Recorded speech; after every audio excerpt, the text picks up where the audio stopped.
You're going wire to wire with Diesel and Cole Bryson on the Fan Upstate. Well, boy, oh boy, do we have the pleasure of doing a show on Halloween with Ryan Day himself. He has come down from Columbus to Greenville. I don't know where he's from, but if you're not watching the stream, boy, are you missing out. If you are one of the 17 already logged on the stream on Twitter, Facebook, YouTube, Ryan Day has graced us with his presence today. Diesel is not on the show today. Coach Day, how are you? I'm good. I'm just really thrilled to be here. Really excited to start my tenure here in Columbus. Ready to not mess it up. Ready to sweat through my shirt every single day from the pressure of Buckeye fans, which is unrelenting. That is so good. Look at this. Even the Just for Men. So is that a box? What do you have there, Coach?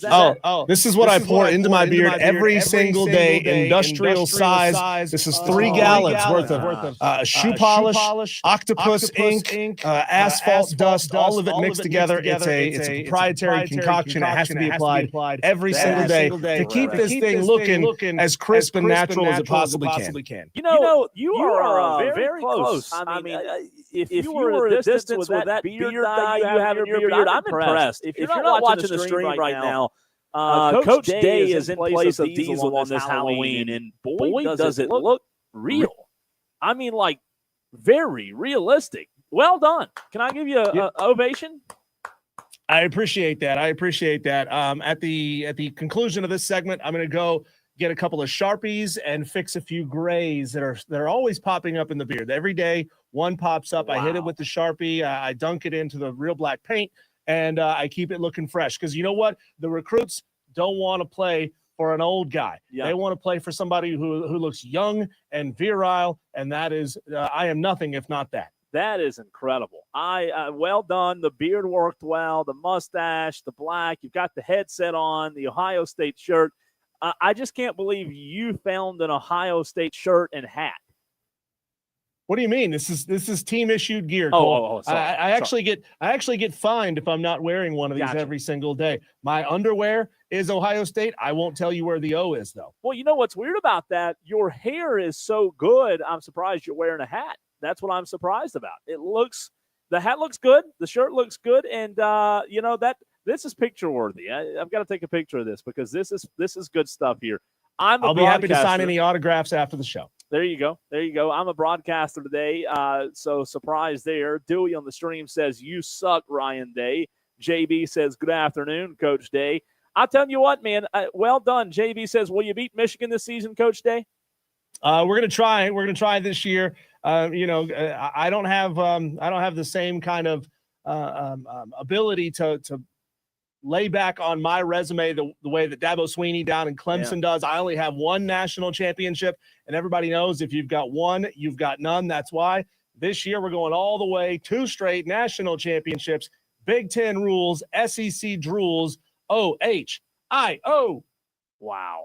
I'm so impressed. I am so impressed. Coach Day has joined us, and man, all day long today until 7 o'clock. If you're not on the stream, you are missing out. Welcome into Wire to Wire. He is Coach Day for the day. Diesel, I don't know what happened to Diesel, but Ryan Day is sitting in Diesel's place. He looks really, really close to him. I thought they were twin brothers. I'm Cole Bryson. He is back in the Ingles Market Studios. I'm live at Boiling Springs on this cool afternoon fall day. I feel weird addressing you as your normal name. So do I need to say Coach Day the rest of the show? Is that better? Please do. Coach. I'll just say Coach.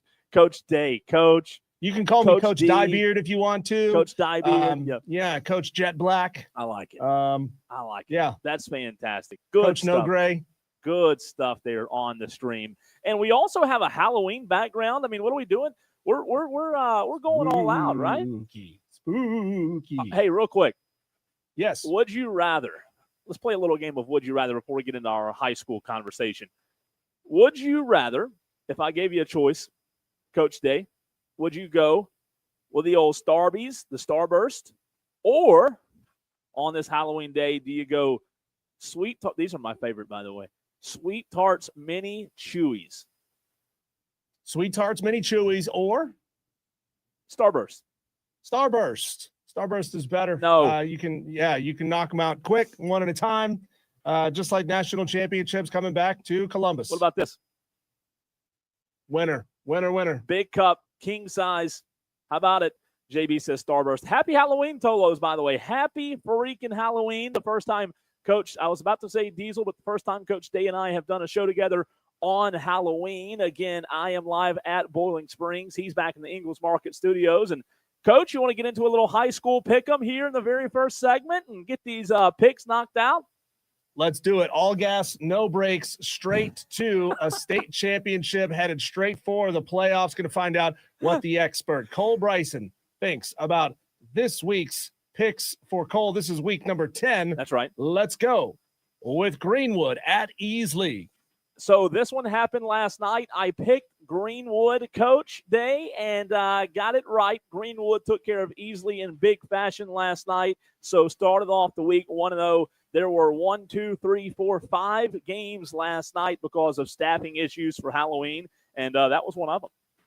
All right, next game on the list. Cole, let's find out what you know about Hillcrest at Woodmont. Is there anybody on this field that I might want to come down and recruit? Hillcrest Woodmont's a good one, man. I think Hillcrest finishes the regular season on a high.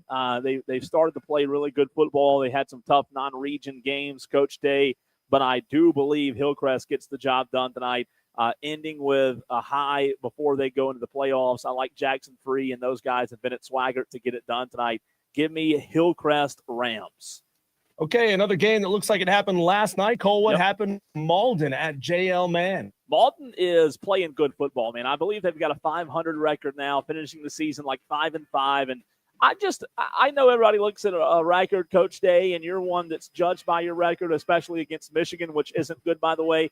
But I'll say this, man. You look deeper into Malden. They're getting better. The culture's back on the right track. Coach Andre Cook's done a really good job up there at Malden.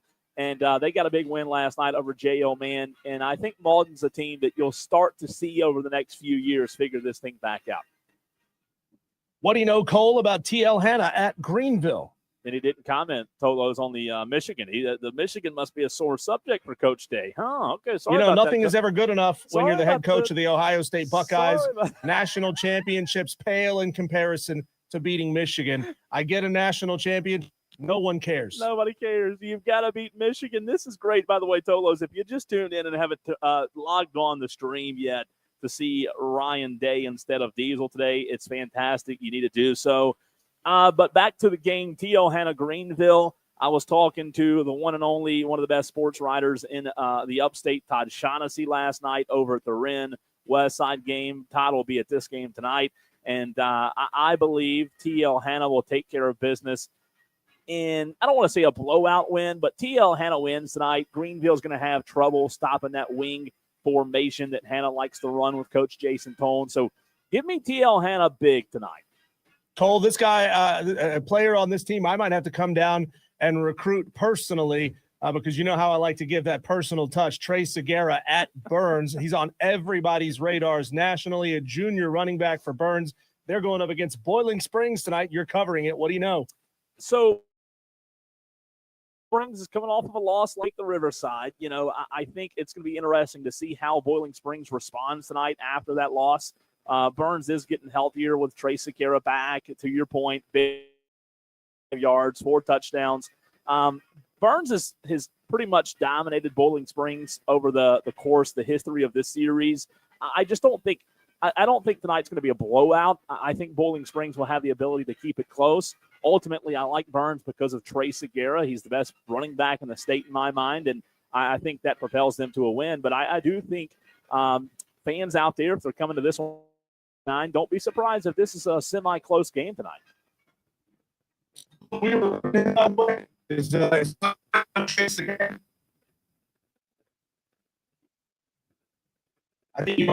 think you might have frozen for a second. Is Ohio State on base together and everybody wants? Okay, I think we might have lost you there, Cole. Cole, yes. I'm trying to reconnect. Trying for connection. There we go. I hear you now.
I see you there.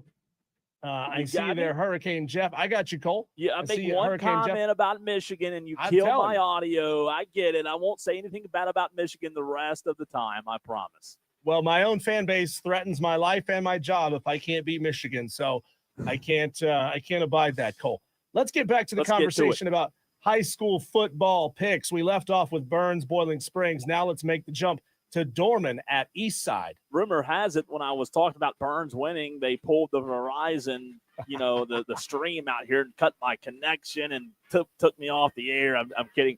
Dorman Eastside, this one's interesting because Gaffney Diesel is really pulling for Eastside tonight. If Eastside wins the game, Gaffney will be region champions in Region 2 5A. If Dorman wins, they'll wear that crown because they had a big win over Gaffney a week ago. I think Dorman wins tonight. I believe Dorman wins tonight. But do you get a little bit of a hangover game here where you just had that huge win a week ago over Gaffney, not really having as much to play for? Don't be surprised if this game is close, but ultimately give me Dorman tonight. Texter wants to know, is it true, Coach Day, do you have a nipple ring? Well, Texter, you're going to have to tune in to the stream live to see it for yourself. The Fan Upstate on Facebook, Twitter, and on YouTube. Look at the upset picks coming in, by the way. They are fast and furious, Cole. I just hope that nobody's picking against my Ohio State Buckeyes. Sorry, Coach. It's already happened. Let's move to the Riverside at Spartanburg game. Riverside Spartanburg's interesting. I picked Spartanburg on my article on thefanupstate.com, but the only issue is if Lynch isn't playing tonight for Spartanburg, one of the best running backs in the state, they're a different team. You saw that a week ago when they played Burns. Burns won 42-7. They're a completely different team, Diesel, without Trenton Lynch at running back. I believe this one could be interesting tonight, especially if Lynch doesn't go, with Riverside having Gideon Marab and some athletes back there. I ultimately, though, I'm still going to stick with Spartanburg. Give me the Vikings tonight to get back on track. How about the Generals of Wade Hampton at the Gaffney Indians on the reservation? Name the score. This one will be over probably by the end of the first quarter. Again, how many times can you and I have this conversation about Wade Hampton? Gaffney will score as many as they want to tonight. All right, next up, let's get Emerald at Lawrence. Ooh, I went back and forth a few times. Ultimately, I picked Emerald. Emerald's a good football team. Lawrence just one win, I believe, on the season off the top of my head. They're still trying to find that identity over there with Greg Porter. They've had a tough season. Give me Emerald tonight. I like Emerald on the road to knock off Lawrence. All right, since we are pushing up against this break, Cole, let's wrap up these last two games that happened last night. Southside at Fountain Inn. Fountain Inn wins tonight. I'm sorry. Fountain Inn played last night. They won. Excuse me, Emerald. Southside at Fountain Inn last night. Last night, Fountain Inn did win over Southside as we thought they would. Alex Guest and I both picked Fountain Inn, and they took care of business. All right. Tell us about what happened in the West Side Wren game. We were there. Alex Guest and I were of the Saturday Scramble, and Wren's running back went down, and they were a shell of themselves offensively. They really couldn't move the ball, and West Side won last night 21-7, a big win for West Side as they were crowned the region champions. A good West Side team that started the season 0-4 and rebounded really nicely in the region play. Brian Lane set that team up to play a tough non-conference schedule. They're getting better and better as the year goes on, and they got a big win last night over a really good Wren football team that, again, without their star running back, they're a different team, unfortunately. Okay, about halfway through our upset picks. We're going to hit the pause button on it right there, Cole. We'll pick this up in a later segment later on in the show. But when we come back, we're going behind enemy lines with David Shumate, play-by-play voice of the Duke Blue Devils. That's coming up next. They're taking on the Clemson Tigers this weekend. He'll be in town. Can't wait to hear from David next.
844-326-3663. That's 844-FAN-PHONE. This is Wire to Wire with Cole, Bryson, and Diesel on the Fan Upstate. Seems like a season killing or season rebounding opportunity for the Clemson Tigers on Saturday as they face the Duke Blue Devils at Memorial Stadium noon kickoff here at Clemson. To talk about it and go behind enemy lines, as we like to do, we bring on David Shumate, play-by-play voice of the Duke Blue Devils. David, welcome into the show. What do you think it is that over the past couple of seasons, Duke has just sort of had Clemson's number? You know, Clemson is a program that enjoys dominance over a lot of programs, but Duke is just not one of them. How is it that Duke has turned itself into that kind of a bugaboo?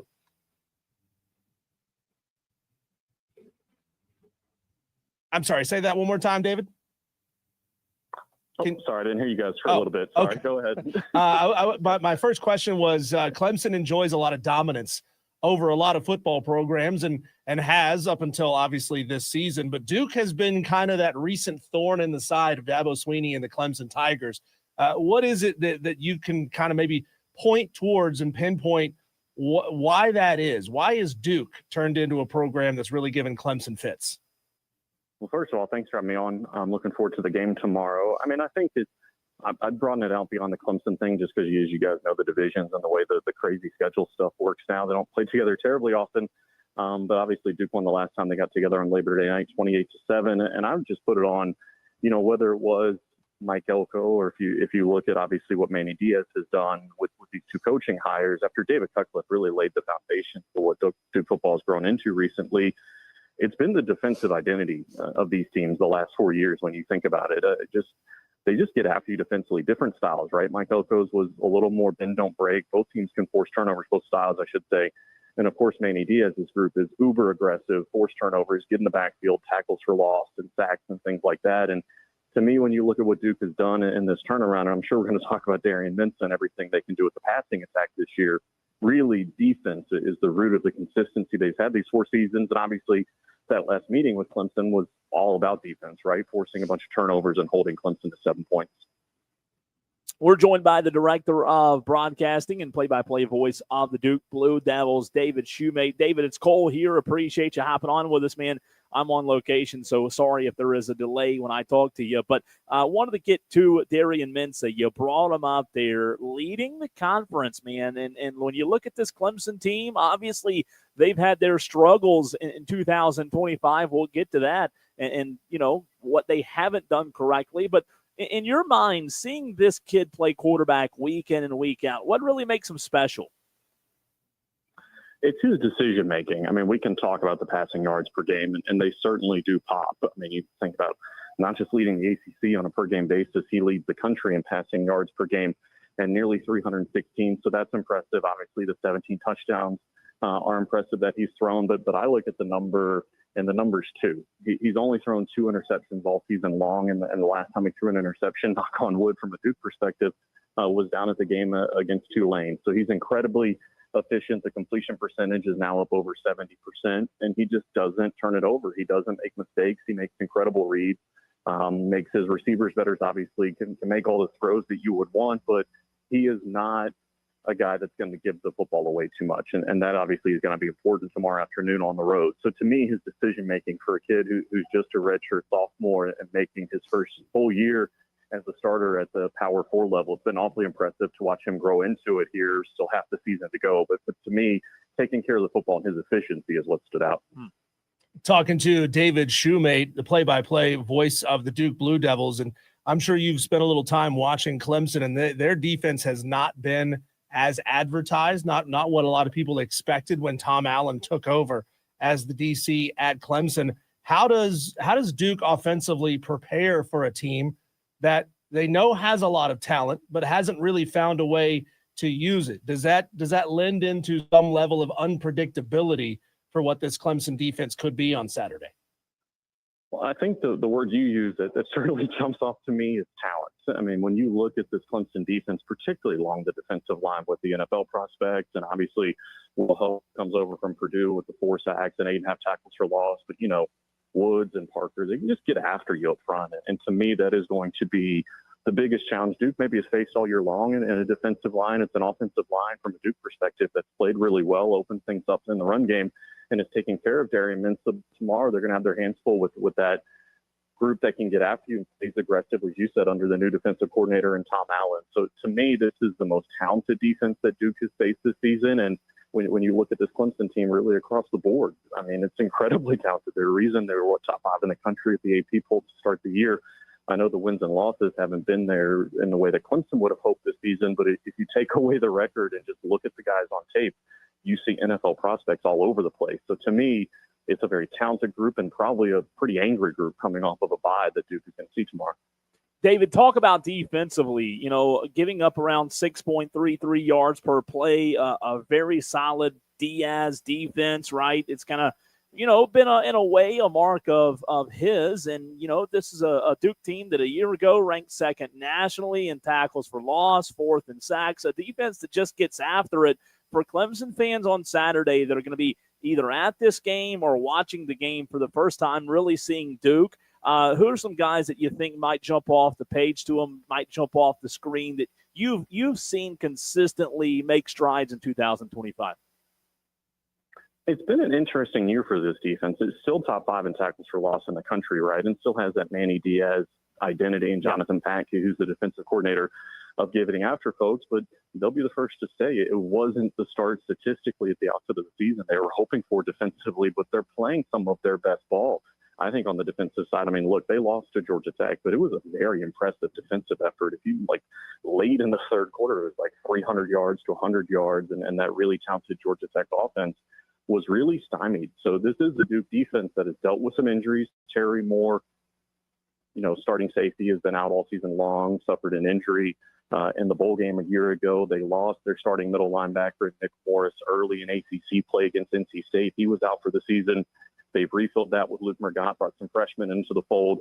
But if you're looking for the strength of this defense, it really falls into 2 buckets. And one is certainly the defensive line. The 2 edge rushers are really talented. BJ Anthony leads the ACC in both sacks and TFLs, opposite of Wesley Williams, who's very active. So those 2 guys are really good. The interior is good as well. Aaron Hall, Josiah Green, a transfer comes over from Dartmouth. So much like I told you, the Duke offensive line was going to be challenged. I think the Clemson offensive line will be challenged in trying to contain those guys. And then when you go into the secondary, he maybe doesn't pop off the stat sheet, but that's because a lot of teams aren't throwing in his direction.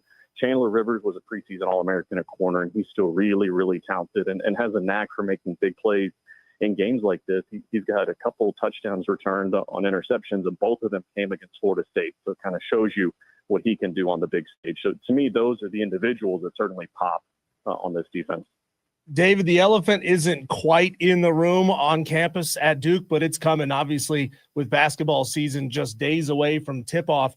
Talk about the buzz on campus there at Duke with football performing the way that it did last year, off to a pretty solid start again this year. Where's the energy level and excitement for football? Is it set to drop off on campus, or will it stay strong, you think, for the back half of this season? No, it's awfully high, and it's funny, something Manny Diaz has talked about going into this season. And as you say, the on-campus thing, Duke fans broadly know that, look, 10, 15 years ago, there was some serious struggle on the football side of things, and people did turn their attention to the basketball side pretty quickly. But if you think of the students that are enrolled at Duke right now in their senior season, all they've known is winning, right? If you're a senior at Duke, if you look at the Mike Elko years and now the Manny Diaz years. So the passion is still there. They're very much aware of Duke is in the mix in terms of the ACC race. Yes, a step back against Georgia Tech, but you've only got 1 loss. You went out. Who knows what happens elsewhere? You still got a really good chance to get to Charlotte. So I think the energy is there, and not to get too deep into the weeds, it's a Duke fan base that's probably excited to see their team because they have this 7-week stretch in the middle portion of the season with both of their buys mixed in, but also 4 games away from home, just 1 game at home over the course of 2 months. So their last 2 home games are against Virginia and Wake Forest, obviously very familiar opponents. But no, the buzz is certainly there, and that's not to take away anything from what John Shire's group is set to do as they open the season on Tuesday night down in Charlotte against Texas. Behind enemy lines with the play-by-play voice of the Duke Blue Devils, David Shumate. How much do you think the preparation, David, and game plan has changed, wavered a little bit, depending on the status of Cade Klubnik, who was last night listed as probable? You saw Christopher Vecina in there against SMU in that loss, and then Clemson on a bye week as well. How much do you think the game plan has hinged on Klubnik's status? I don't think it has too much. I mean, you look at what Zena did, throwing for 317 yards in a game against SMU.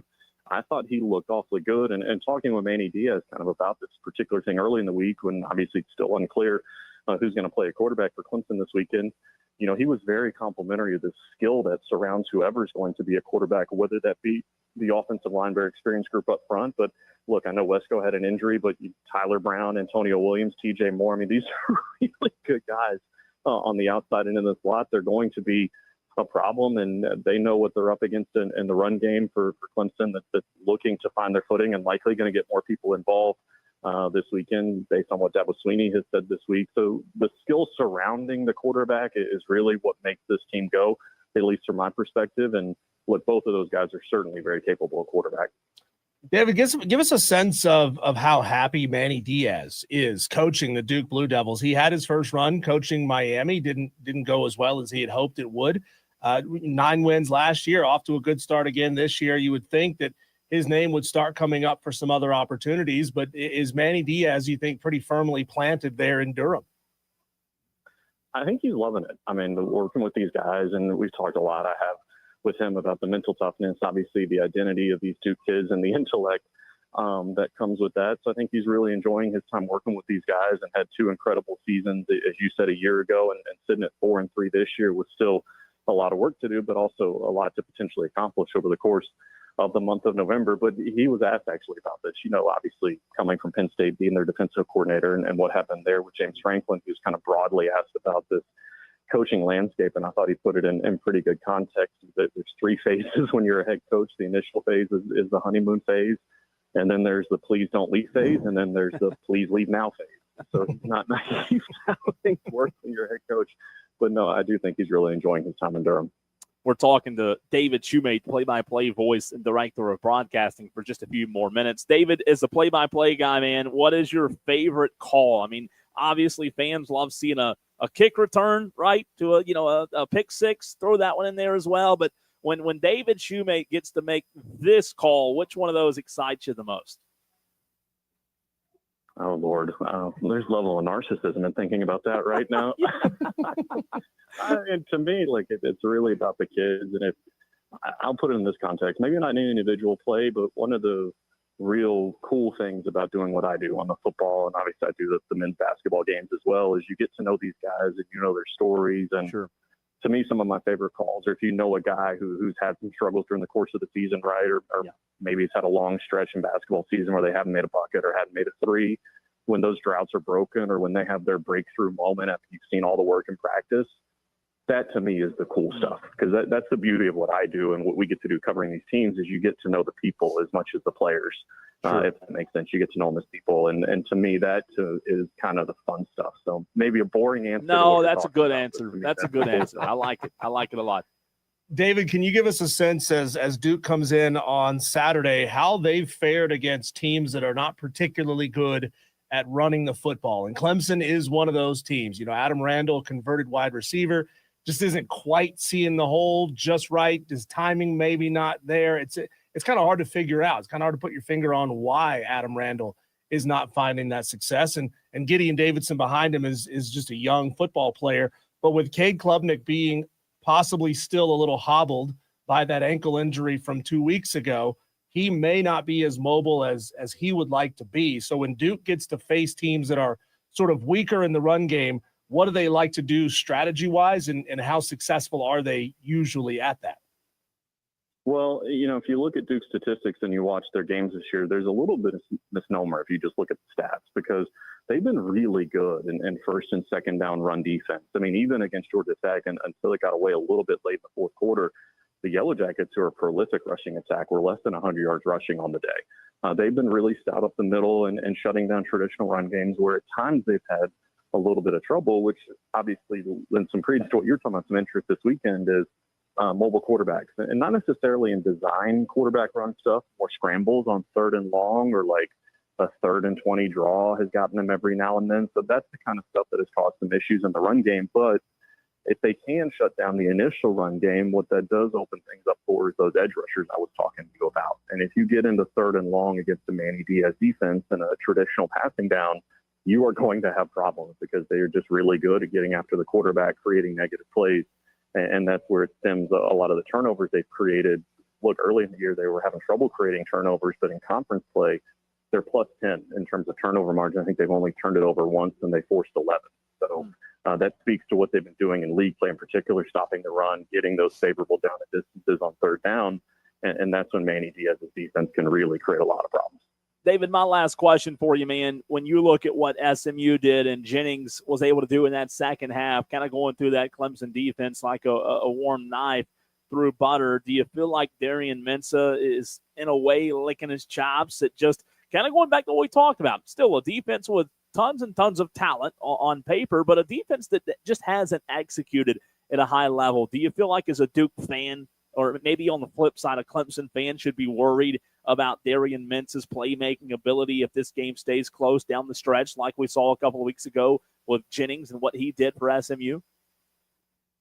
Well, and I think, and look, I talked earlier about how much respect Duke has for this Clemson defense, but I do think they're very confident of what they can do offensively, regardless of who the opposition is. And it goes back to some of the decision-making I was talking about, but also some of that play calling that Jonathan Brewer, the offense coordinator, has brought to the table. And they've really been able to balance it out with their rushing attack. I know we talk a lot about Darian Mensah, but one of the real stars this season has been a freshman running back out of Mandeville, Louisiana, that kind of bursted on the scene loss at Tulane and has taken over the starting job and is just an explosive runner. Has had some long touchdown runs against both Syracuse and Cal and has brought a dimension to the run game. They got Anderson Castle, who's a transfer from Appalachian State, who's kind of a bruiser, short yardage back. But to me, the run game and the way they mix up their play calling, and I think that's going to be important tomorrow, that they can have some success in the run against a defense in Clemson that hasn't allowed many yards in the run game overall statistically when you look at the course of the season. But I do feel like they're a very confident group offensively with what they've been able to do all season long, regardless of the opposition, because of everything they bring to the table from a weapons perspective, but also from a play calling perspective. Last question for you, David. The game right now is sitting at a 3.5-point spread, field goal game according to Las Vegas. If Duke has the ball and they can get the ball onto the Clemson side of the field, and your kicker, Todd Polino, has to put his boot on the ball, does he make the kick? Because he's currently a solid kicker, but you get him out there around 40, 45 yards, things can get kind of squirrely. What does your heart tell you? What does your gut tell you? Is he making that kick? Well, two things on that. Statistical oddity. If you look at his career, as you mentioned, there have been a few misses here and there. He's actually been really good beyond 50. That's kind of where the strength of his game comes to be. But also there's a little bit of an unknown going into the weekend because Manny Diaz at his initial press conference of the week kind of laid out that there have been some issues in the kicking game, and not all those fall on the kicker, but he did bookend it by saying they were having a kicking competition this week. So We'll see if it's going to be Todd Polino or Cosme Salas that's actually kicking the field goals come that situation. How's that for a non-answer? To give you all the scenarios that go into this game. Well, David, you're the best, man. Really appreciate you taking time to carve out a few minutes with us on this Friday, and best of luck on the call tomorrow. Appreciate it, guys. Thanks for having me on. Absolutely. Thanks, David Shumate, play-by-play voice of the Duke Blue Devils, director of broadcasting as well, behind enemy lines, talking Duke football. Let's get to our headlines on this show. We call them our Daily Wires. What are the top stories in sports heading into the weekend? We'll touch on it next.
Court. Sound off now at 844 fan phone. This is Wire to Wire with Diesel and Cole Bryson on the Fan Upstate.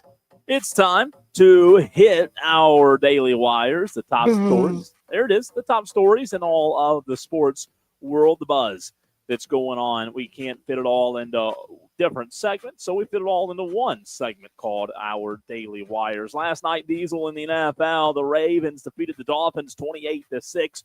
Baltimore improved to 3-5. It feels like an oxymoron. While Miami is 2-7 on the season. And speaking of Miami, did you hear the news?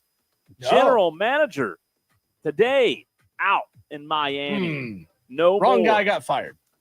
Yeah, maybe so. And there was a statement out that the right now Mike McDaniel is safe in terms of his job, but Chris Greer and the Miami Dolphins have agreed to part ways, and a statement from Stephen M. Ross. So searching for a new GM right in the middle of the season. Speaking of being out and firings, Diesel, this one's fun.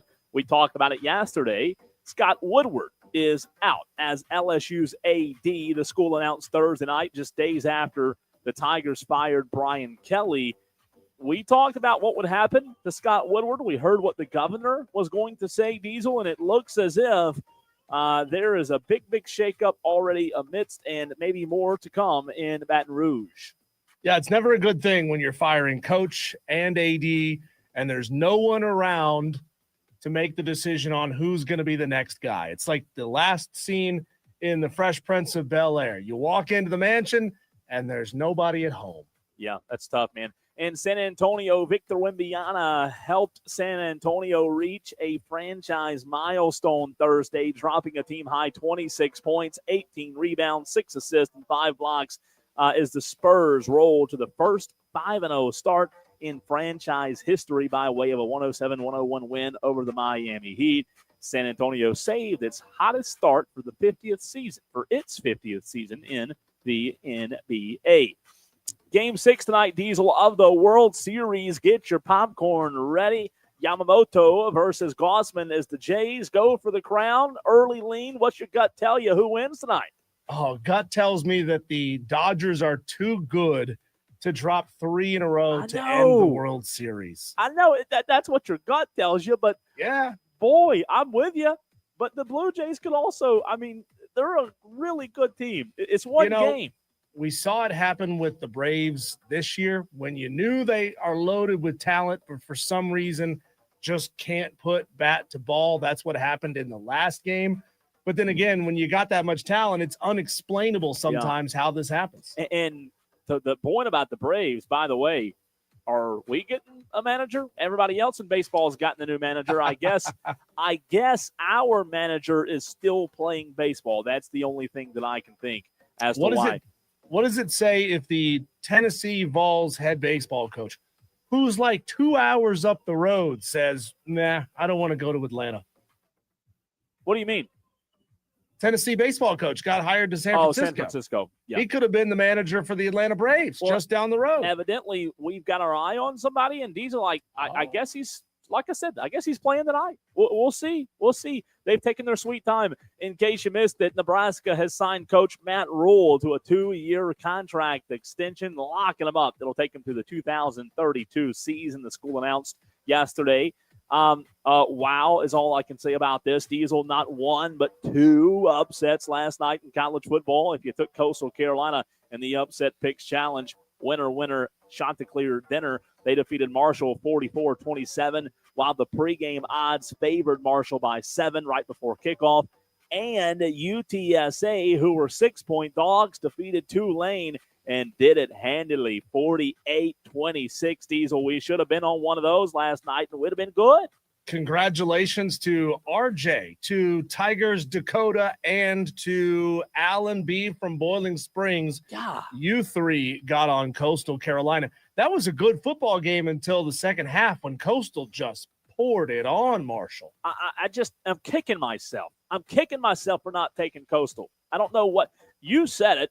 They went to a new quarterback. He played a little bit against your App State Mountaineers, and I guess he's freaking Johnny Manziel because He was sensational last night. Did you catch the glow-in-the-dark jerseys that Coastal wore for their pregame introduction? It's pretty cool, isn't it? Yeah. Pretty cool. By the way, that guy's name is Collier. Samari Collier, I guess is how you pronounce it. He wasn't asked to do a lot last night. He was only 8 of 20 for 196 yards and 2 touchdowns, 1 pick, but they were just balanced. They ran the ball for 214 yards and 3 touchdowns. Marshall, the Thundering Herd, could not stop the Coastal ground attack last night. So 8 for 196. That means he's averaging 25 yards per reception.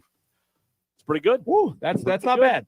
Tonight in college football, we've got 3 games on the docket. Memphis at Rice at 7 o'clock. North Carolina, Bill Belichick making the trip up to Syracuse at 7:30.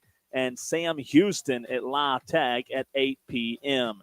Locally this weekend, Diesel Furman hosting Mercer tomorrow at 2 p.m. We'll talk to Clay Hendricks later in today's show. Wofford hosts Samford at 1:30. North Greenville host Ferrum at noon. Anderson host Newberry College at 4 p.m.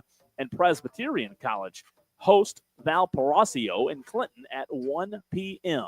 You mean Valparaiso? Yeah, is that right? Otherwise known as just Valpo. It makes it easier. People just say Valpo. Valpo? Yep. How did you say it the first time? It's Valparaiso. How did I say it? Valparaiso? I don't think I said it like that. I think you did. Valparaiso, maybe? Tolos, how did he say it? So you just call it Valpo? It's people Valpo. shorten it to Valpo. What is Valpo? I've never heard of Valpo.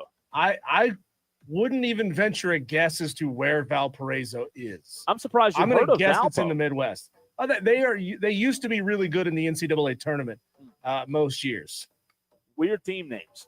Valparaiso is in Indiana. I guessed it right. I was going to say Valparaiso was in the Midwest, and I was right about that. They are in Valparaiso, Indiana. How about that? The Dodgers manager Dave Roberts will consider using Shohei Ohtani as an opener or even as an outfielder in Game 7 if Los Angeles forces the World Series against the Toronto Blue Jays to the limit. The two-way star threw 93 pitches in Wednesday's 6-2 loss in Game 4 and could be available as a reliever this weekend in Toronto. However, if Ohtani enters as a reliever after starting the game as a DH, the Dodgers will lose their DH. If he enters as a reliever after starting as a DH, he will need to play a position to remain in the game once his mound appearance is over. Also, Bryce Young did practice yesterday in Charlotte, so good news trending for the QB1 of the Carolina Panthers. And yesterday's injury report, Clemson quarterback Cade Klubnik was listed as probable for Saturday's game against Duke. And Diesel, the last one for you, the worst news of the day. This one is just absolutely horrible. And I mean, the biggest story in the world right now, doesn't matter what else is happening. YouTube TV and ESPN, they're feuding. They cannot agree on a new agreement. Disney ESPN is no longer on YouTube TV due to a carriage dispute. So if you are like myself and have YouTube TV and want to watch college football this weekend, you, as of right now, are SOL until they reach an agreement. Now it makes that 5 o'clock segment called that we do called our weekend menu. Well, moot for you if you've got YouTube TV, but I guess it's going to make it that much tastier for the rest of us. It's ridiculous. I think every weekend this year I've been at a game, and my plan this weekend was to stay home, watch college football. That's it. I wanted to sit on the couch and do nothing but watch college football, and now this happens. I mean, what are we doing? I guess you got to head to Clemson to cover the Clemson Duke game. No, I don't think so. I don't know. I guess I'll go in the woods and stay all day. Oh, one more for you, Diesel. Arizona State star quarterback Sam Leavitt. This is huge news. He will miss the remainder of the season due to an injury. Kenny Dillingham announced Leavitt will have season-ending surgery to take care of a lingering issue. Horrible news for Sam Leavitt, a really good quarterback who just was bitten, unfortunately, by the injury bug. Hate to hear that for him. That's too bad. But, Cole, you missed out on one big, important Daily Wire, and that is that coming up in the very next segment, Smitty, Matt Smith of Sports Talk Media Network, going to join the show. Are you ready for this marathon that we're about to have? Oh, Smitty, I'm always ready for Smitty. That's coming up Always next. ready.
efforting Matt Smith of Sports Talk Media Network going to join us here just momentarily. Cole, I'm sure he is en route, headed out into another high school game as he is every single Friday night.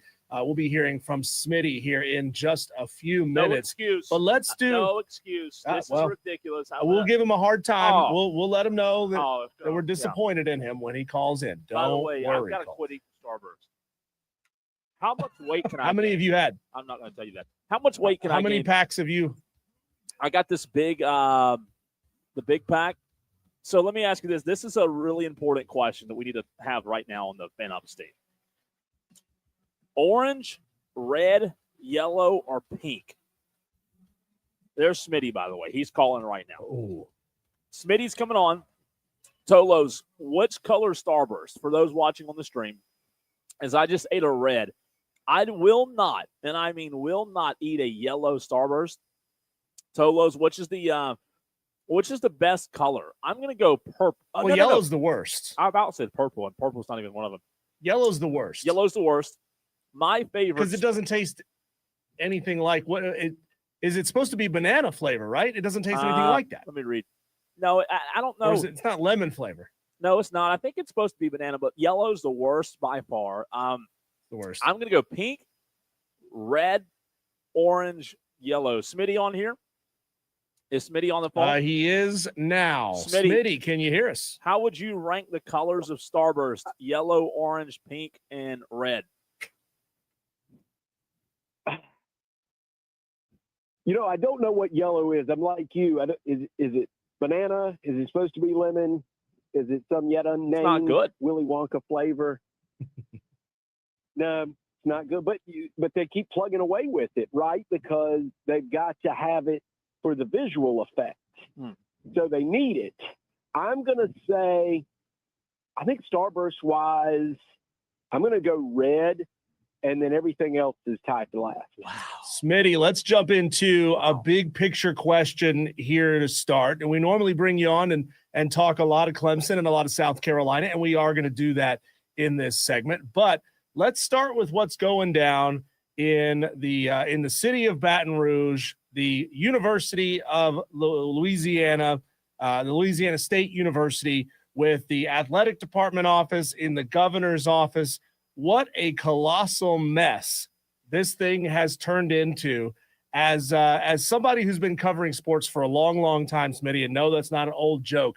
Can you think of another situation where an athletic department and coaching situation has been this much of a public debacle?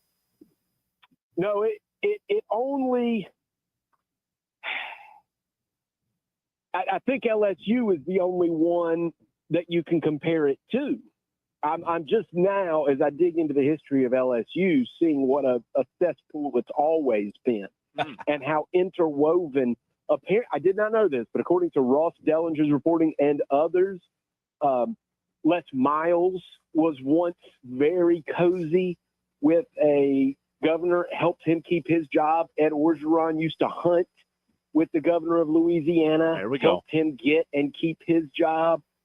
And it's like, it's the strangest thing because we always think they're separated until you start getting, and then it narrows into it's like a funnel, right? You get, when the money goes up and the way these coaches are paid, and you're talking, well, in our state, Dabo Swinney's the highest paid state employee in Louisiana. The highest state employee is going to be Louisiana State's football coach. And you start going through that funnel, it always leads politics and the money always ends up colliding, spinning together at the bottom of the funnel. And it is a mess. And there has been so much misinformation, and most of it provided by the governor himself.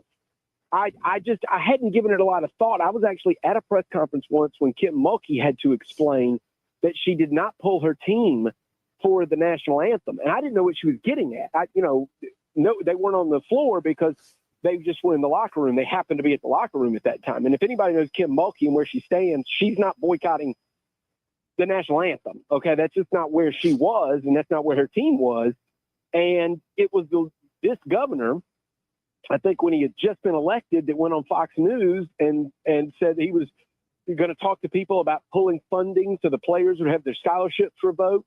And then it had to be explained to him that it was just a misunderstanding. He caused, not someone else. He caused it. And then he brought a live tiger in because he said, I really like the old tradition of us having a tiger on the sideline. And then he brought a live tiger in from a Florida zoo, and they had to explain to him that they had their own live tiger. They just didn't bring him to the sideline because the veterinarian had told them not to. And he apparently, one of the latest things that's come to light is this governor had told the AD, who's now ousted, that he wanted to rehire Will Wade, the disgraced coach, who had been investigated by the FBI. And when this AD, former AD now, Scott Woodward, refused, he said, okay, I'll remember this. Now it's a feud. This is a strange situation. No, this should be a film. This is like the Murdochs. I mean, this is just wacky stuff. And it seems to all be caused by the fact that the governor doesn't have any connections with Louisiana State. Like, no one tells him what's going on. He goes on national television and spouts off. And by the way, he was wrong about Brian Kelly's buyout. I didn't know anything about Brian Kelly's buyout. I listened to the governor. He said, well, the taxpayer's going to be on the hook for this. And then the head of the Board of Supervisors from LSU, who, by the way, was appointed by Governor Landry and then elevated to chairman by Governor Landry, so it's one of his guys, said, no, Governor Landry's just mistaken. Actually, we've got that money all lined up through private donors and athletic money. I didn't know that. I was listening to the governor of Louisiana. I thought the governor of Louisiana would tell me what was going on. But no, this guy just speaks without having all of the information. It's bonkers. It's bananas. And no, is there anything to compare this to? No. I think Louisiana is just, it's like an island. It's not quite an island, but it is set off down there by itself, and it is a cesspool. And I think it's just going to be fascinating. The more and more reporting is done on this, I think we're going to find out more. There's layers here. But, and by the way, I want to clear this up because there's been so much. Stephen A. Smith and Paul Feinbaum, now that I have a platform, I want to tell you this. They came out and said that Scott Woodward, who's now ousted as the LSU AD, was the one who had set up Jimbo Fisher's buyout. We probably all heard that. I looked into it. It wasn't. He did initially hire Jimbo Fisher in 2017, then left for LSU in 2019. Jimbo Fisher, at that time, won the Orange Bowl, and he was doing fine. Then the next AD, Ross Bjork, is actually the one that extended him in 2021 and signed the contract that $75 million record-setting buyout was a part of. So on national television, Stephen A. Smith and Paul Feinbaum are getting this wrong. I can't believe the amount of sloppy, shoddy reporting and misinformation that has gone on from the governor's office to people in the media. It is absolutely bananas. No shoddy reporting from Matt Smith, who we're joined by of Sports Talk Media Network. If you look into your crystal ball, Smitty, can you give us, our audience, those listening in the great upstate of South Carolina today, who Matt Smith sees as the next coach at LSU? And let's throw Florida in there as well. The top two programs, obviously Penn State's very, very interesting in what's going on up there. But who do you see filling those shoes in the SEC at two of the top jobs in the conference? Big-time jobs, big-time money. But I don't know what LSU is going to do, because if you start to step back a little bit, part of the reason that now Scott Woodward is not there is because the governor and probably others around him said, we can't deal with this buyout again. They just paid Brian Kelly all this money and then $53 million to take a walk, so we're not going to do that again. Okay, well, you're not talking to Lane Kiffin then. You're not talking to any of the big names that we know that have, like those super agents. Yeah. They're not going to do it until the smoke clears there. So all of a sudden, LSU is not what we thought it would be, which would be the top available job. Now, I think you've got Florida may even leapfrog it just from not doing anything, just because they don't have a public fight between, their board, the fan base, boosters, and their AD. But I don't know who it will be. All I keep hearing is Lane Kiffin. I just hear Lane Kiffin over and over But I don't know if I were advising Lane Kiffin, I might say, I think you stay at Ole Miss. You don't have the divisions in the SEC anymore, so that means you're not locked into playing like Alabama and Texas A&M and LSU every year. Now that they've got the new scheduling, I'm not so sure that Ole Miss and what you've built it into isn't a pretty good job. I truly have no idea what Florida and LSU are going to do.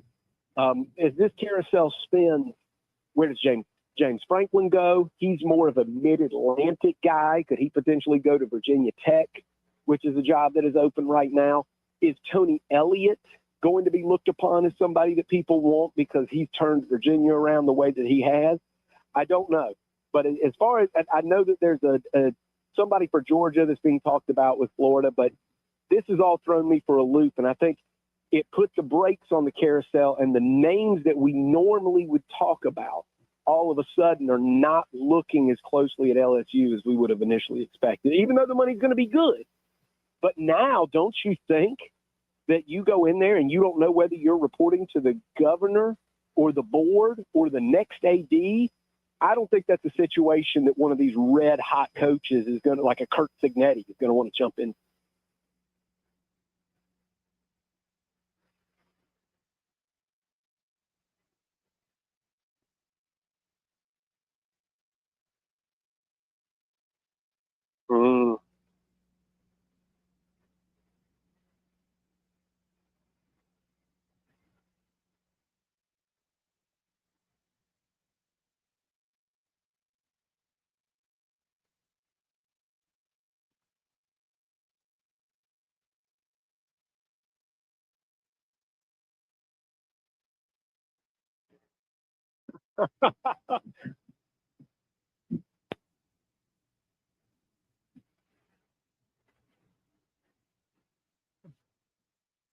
Smitty, what's happening, my guy? Oh, I do know who this is. Who you got there, Smitty? Oh, no, this is Chapman's finest. Come on now. He got him. Come on now. Come on with it. What he would? Oh, We'll put the big on front of it first, and then we'll go from there. Big Kev, Kevin Park. Oh, baby. What's happening? Oh my goodness, you. Well, I am doing great. It is so good that you still watching Chapman football every Friday. Hey, on that sideline every Friday. Got my 5th and 6th graders on the weekend, and now I got the 7th and 8th graders throughout the week. Did this just become a family reunion? What are we doing here? Cole, if you ever need somebody, well, if you ever listen, need somebody, I couldn't hear Diesel, so I didn't know what was happening. Then I hear Kev. We lost Diesel. Smitty, I was sitting up here thinking, what's going on? Next thing I know, it sounds like I'm at a family reunion all of a sudden.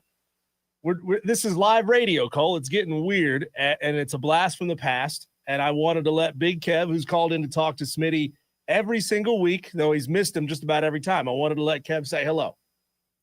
I'm glad you did. And man, Kev, I miss hearing you. And I will tell Cole, if he ever needs an analyst to step in, Big Kev knows line play like nobody else. Hey, I appreciate you, boss. Thanks, Kev. Listen, man, a lot of what I do is cause a Smitty, so I appreciate you. I love you, boss. Thanks, Kev. Appreciate you. Kev, anybody bring any banana pudding? This thing? I mean, anybody bring any sides? What do we do? I mean, this family reunion. What, Smitty? Did you bring anything? Potluck? Deviled eggs, potato salad, and Big Kev will bring barbecue. So we can have a cookout. Smitty, let's talk football here for a couple of minutes. We've had a hard time kind of shaking Clemson fans out of their malaise over how this season has started. 3-7, bye week going into Duke. Is there a chance, and from what you're hearing on your side of the state, that if Duke were to come in and just handle Clemson, I'm thinking 14 points or more on their field, do you think that's enough to shake Clemson fans out of that sort of daze that, oh, it's going to be fine, it's just a bad year, we'll get them next year? Whoa. Well, I don't know. I don't foresee that happening, by the way. I don't either. I don't think that's going to happen. But Now, the Clemson fans, now look, they're not a monolith, right? They don't all think the same. I'm not hearing from Clemson fans that think it's just a bad year, it's okay. I'm hearing more from the Clemson fans who are thinking this is a disaster, and we want to hear how Dabo Swinney wants to reset it, how he wants to change what he does and change the calculus of Clemson football and approach it differently, approach recruiting and development and everything differently. So let me start there.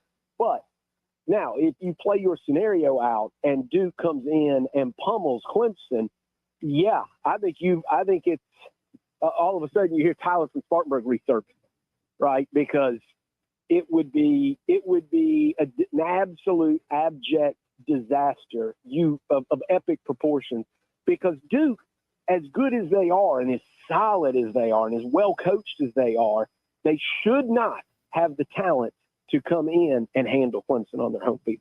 They shouldn't. It just doesn't matter. It doesn't matter what strategy you're using, what plays you call. Clemson can lose this game because Duke is a good football team. But Duke is a good football team in the way that Syracuse was a good team at the beginning of the year in terms of being buttoned up, knowing who they were. Now, of course, their quarterback got hurt in that game, and they've fallen off since. Syracuse is no longer a good football team. But I see this Duke team is very similar to that. They've got some pieces, and they can hurt Clemson.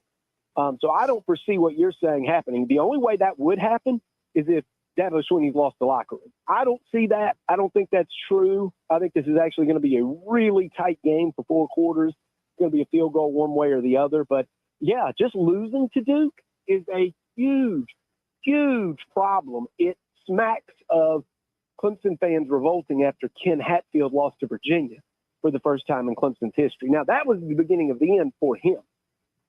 Tommy Bowden lost to Wake Forest, and that was the absolute end for him. I don't think we're there with Dabo Swinney. He's not going anywhere. This is his program. He's built it in his image.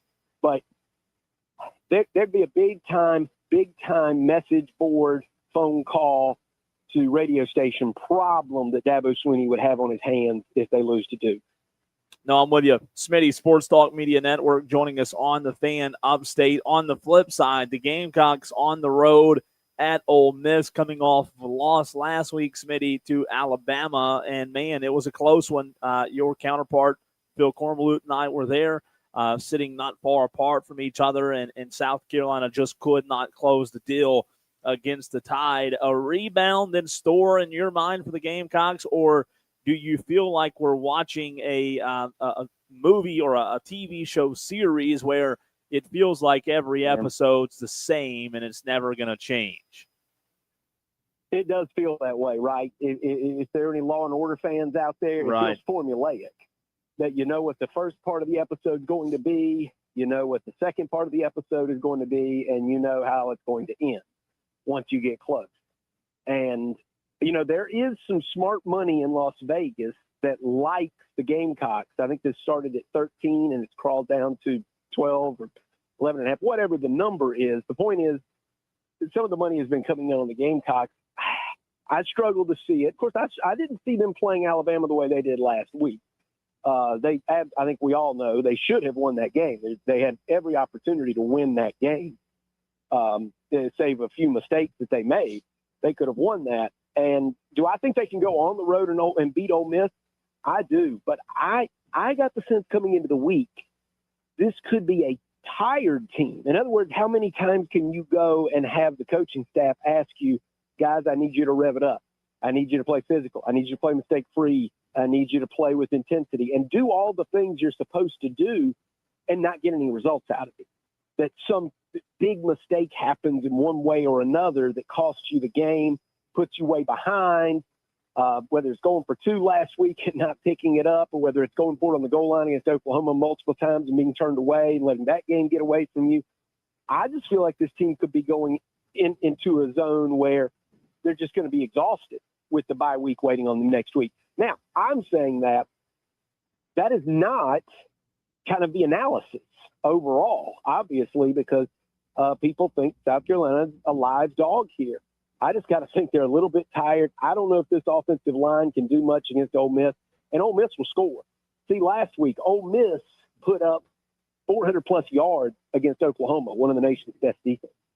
And South Carolina has a good defense, but I just think I think Ole Miss is going to score. I don't think South Carolina keeps up. But having said that, there's plenty of people that think they're a live dog. I think they might be running into a zone where they're getting really tired of this. Speaking of scoring, Smitty, what's the vibe around Coastal Carolina over in your neck of the woods? That game last night, it certainly helps that Marshall gave up 6 turnovers in the game, 2 interceptions, and 4 fumbles. You're not likely to win a lot of games that way, even if you are really, really good.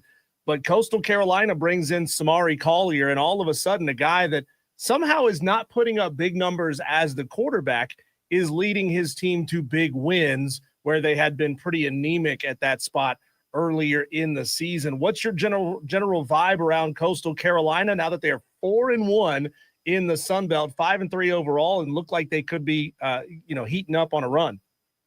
A world of difference between 5-3 and 4-4. I thought they were going to lose that game last night. I think trailing 27-17 early second half. And I believe you can check me on this. I didn't actually look at the box score, but I think Collier only completed 8 passes, and yet Coastal scored 44 points. And this is not an option team.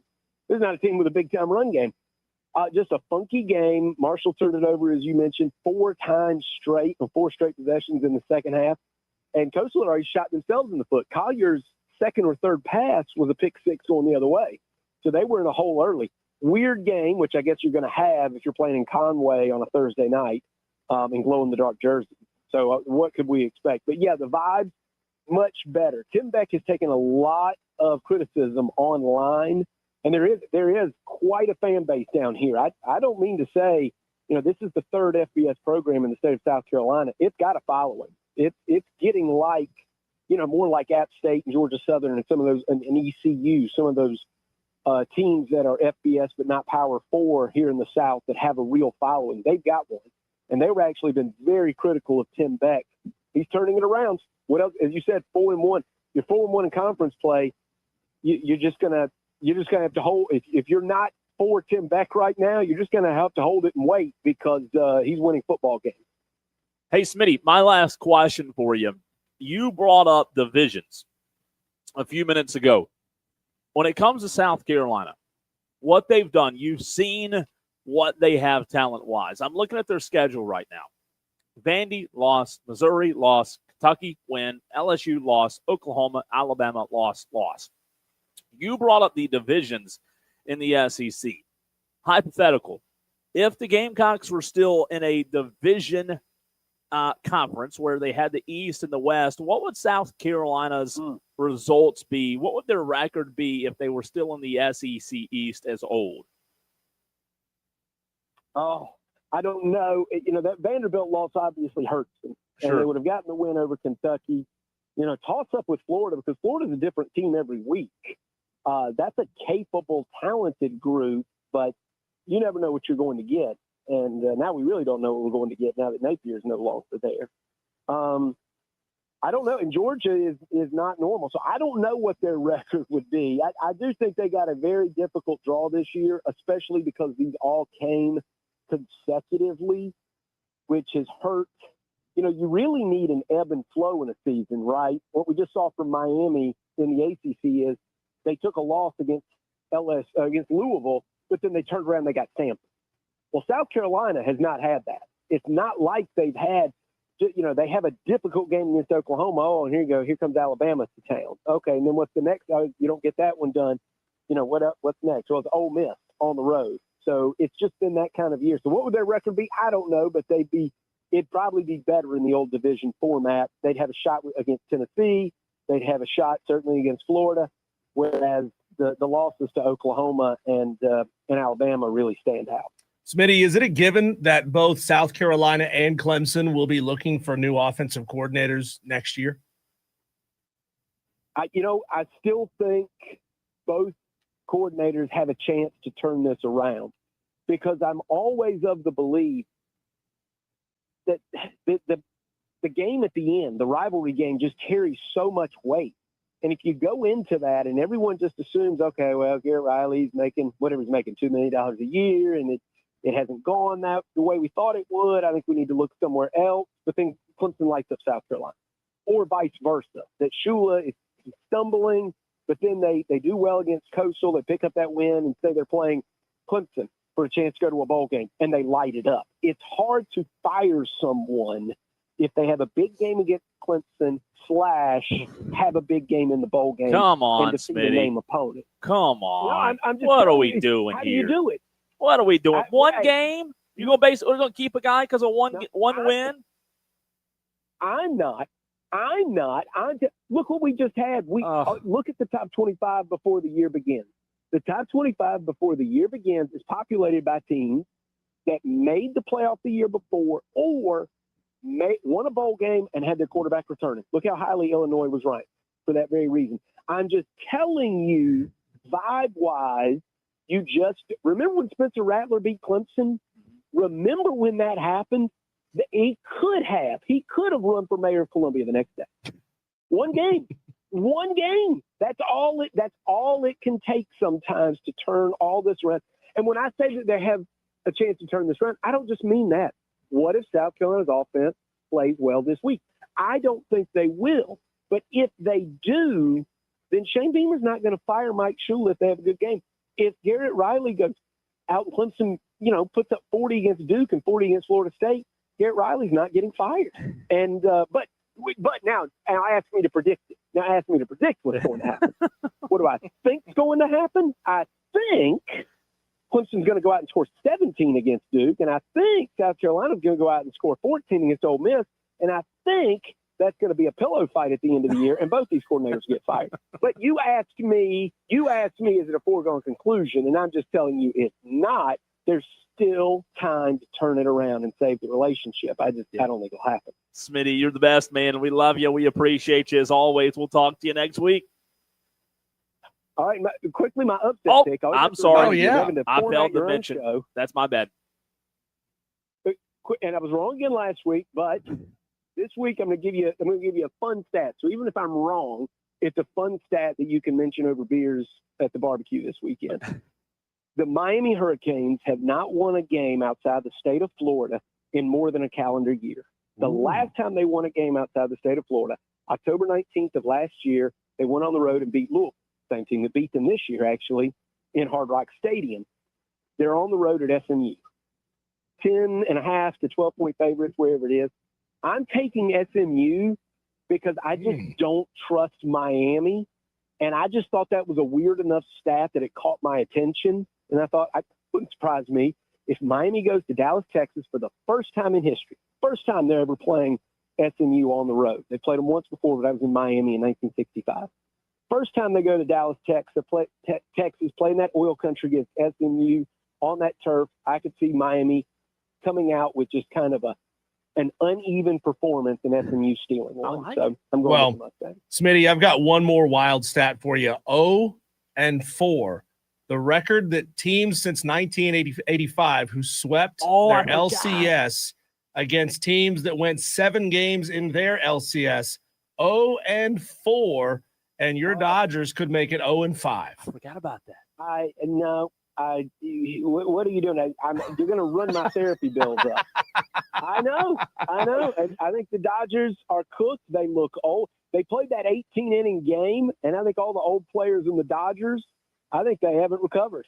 They look old and slow, and Toronto looks vibrant and loose.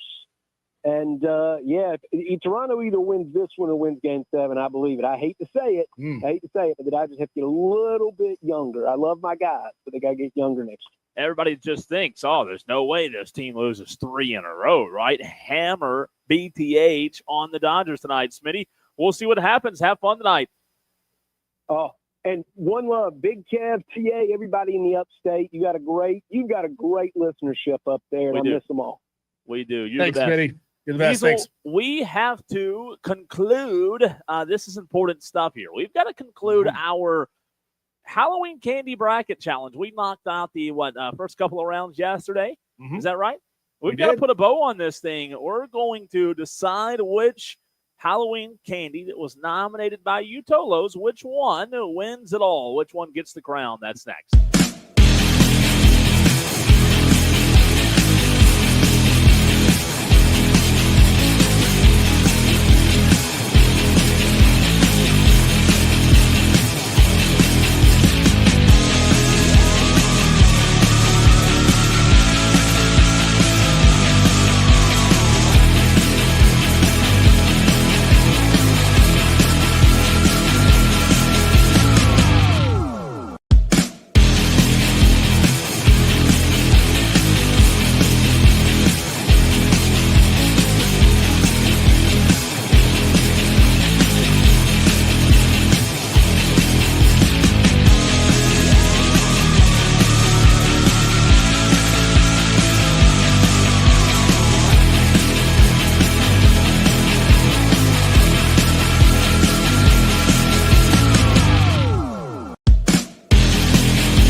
worldattractions.com. Text or call. One number does it all. 844-326-3663. That's 844-FAN-PHONE. This is Wire to Wire with Cole Bryson and Diesel on the Fan Upstate. Well, yesterday, Diesel, we broke the ice, and we just got right down to business. You know, today's Halloween. By the way, if you haven't logged on the stream yet, or you can watch the show on Twitter, Facebook, and YouTube, you can see Diesel's not with us today. It's Coach Ryan Day in the house, and looking mighty identical to Ryan Day.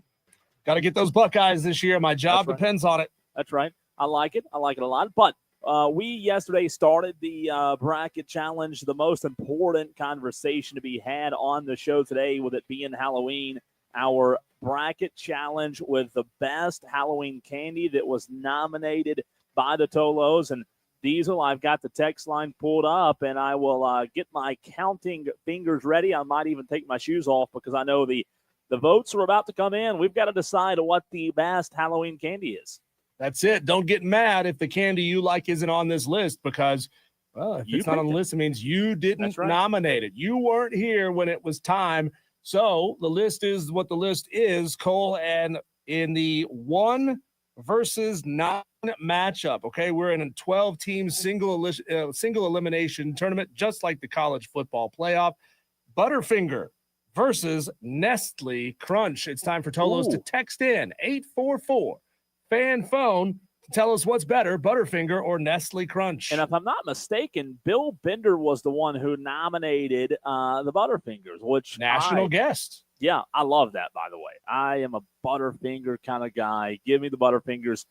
I like a Crunch bar, but I think with the peanut butter in it, I think the Butterfinger's a little bit better. So let's see which one Crunch bar wins. is just a little compared to a Butterfinger. Now, both of these are good. Both of these are good candies. Yeah. But compared to a Butterfinger, a Crunch is just flat, right? It just doesn't have as much. It doesn't have it, no. Interest. You're right. It's still the same milk chocolate, but you're adding peanut butter to it. You're adding the layer of the cookie inside that snaps a little bit. That's where it's at. Butterfingers just has more pizzazz going for it. It does. And right now, Butterfinger leads the way on the text line and the stream because the stream is outweighing the votes. Buckeye Mike gets in on the stream and goes Butterfinger at 844-326-3663. The Halloween challenge, the Halloween candy challenge rather, rolls on for just a few more seconds here in this one. And if we don't get more crunch, Butterfinger is going to be the winner.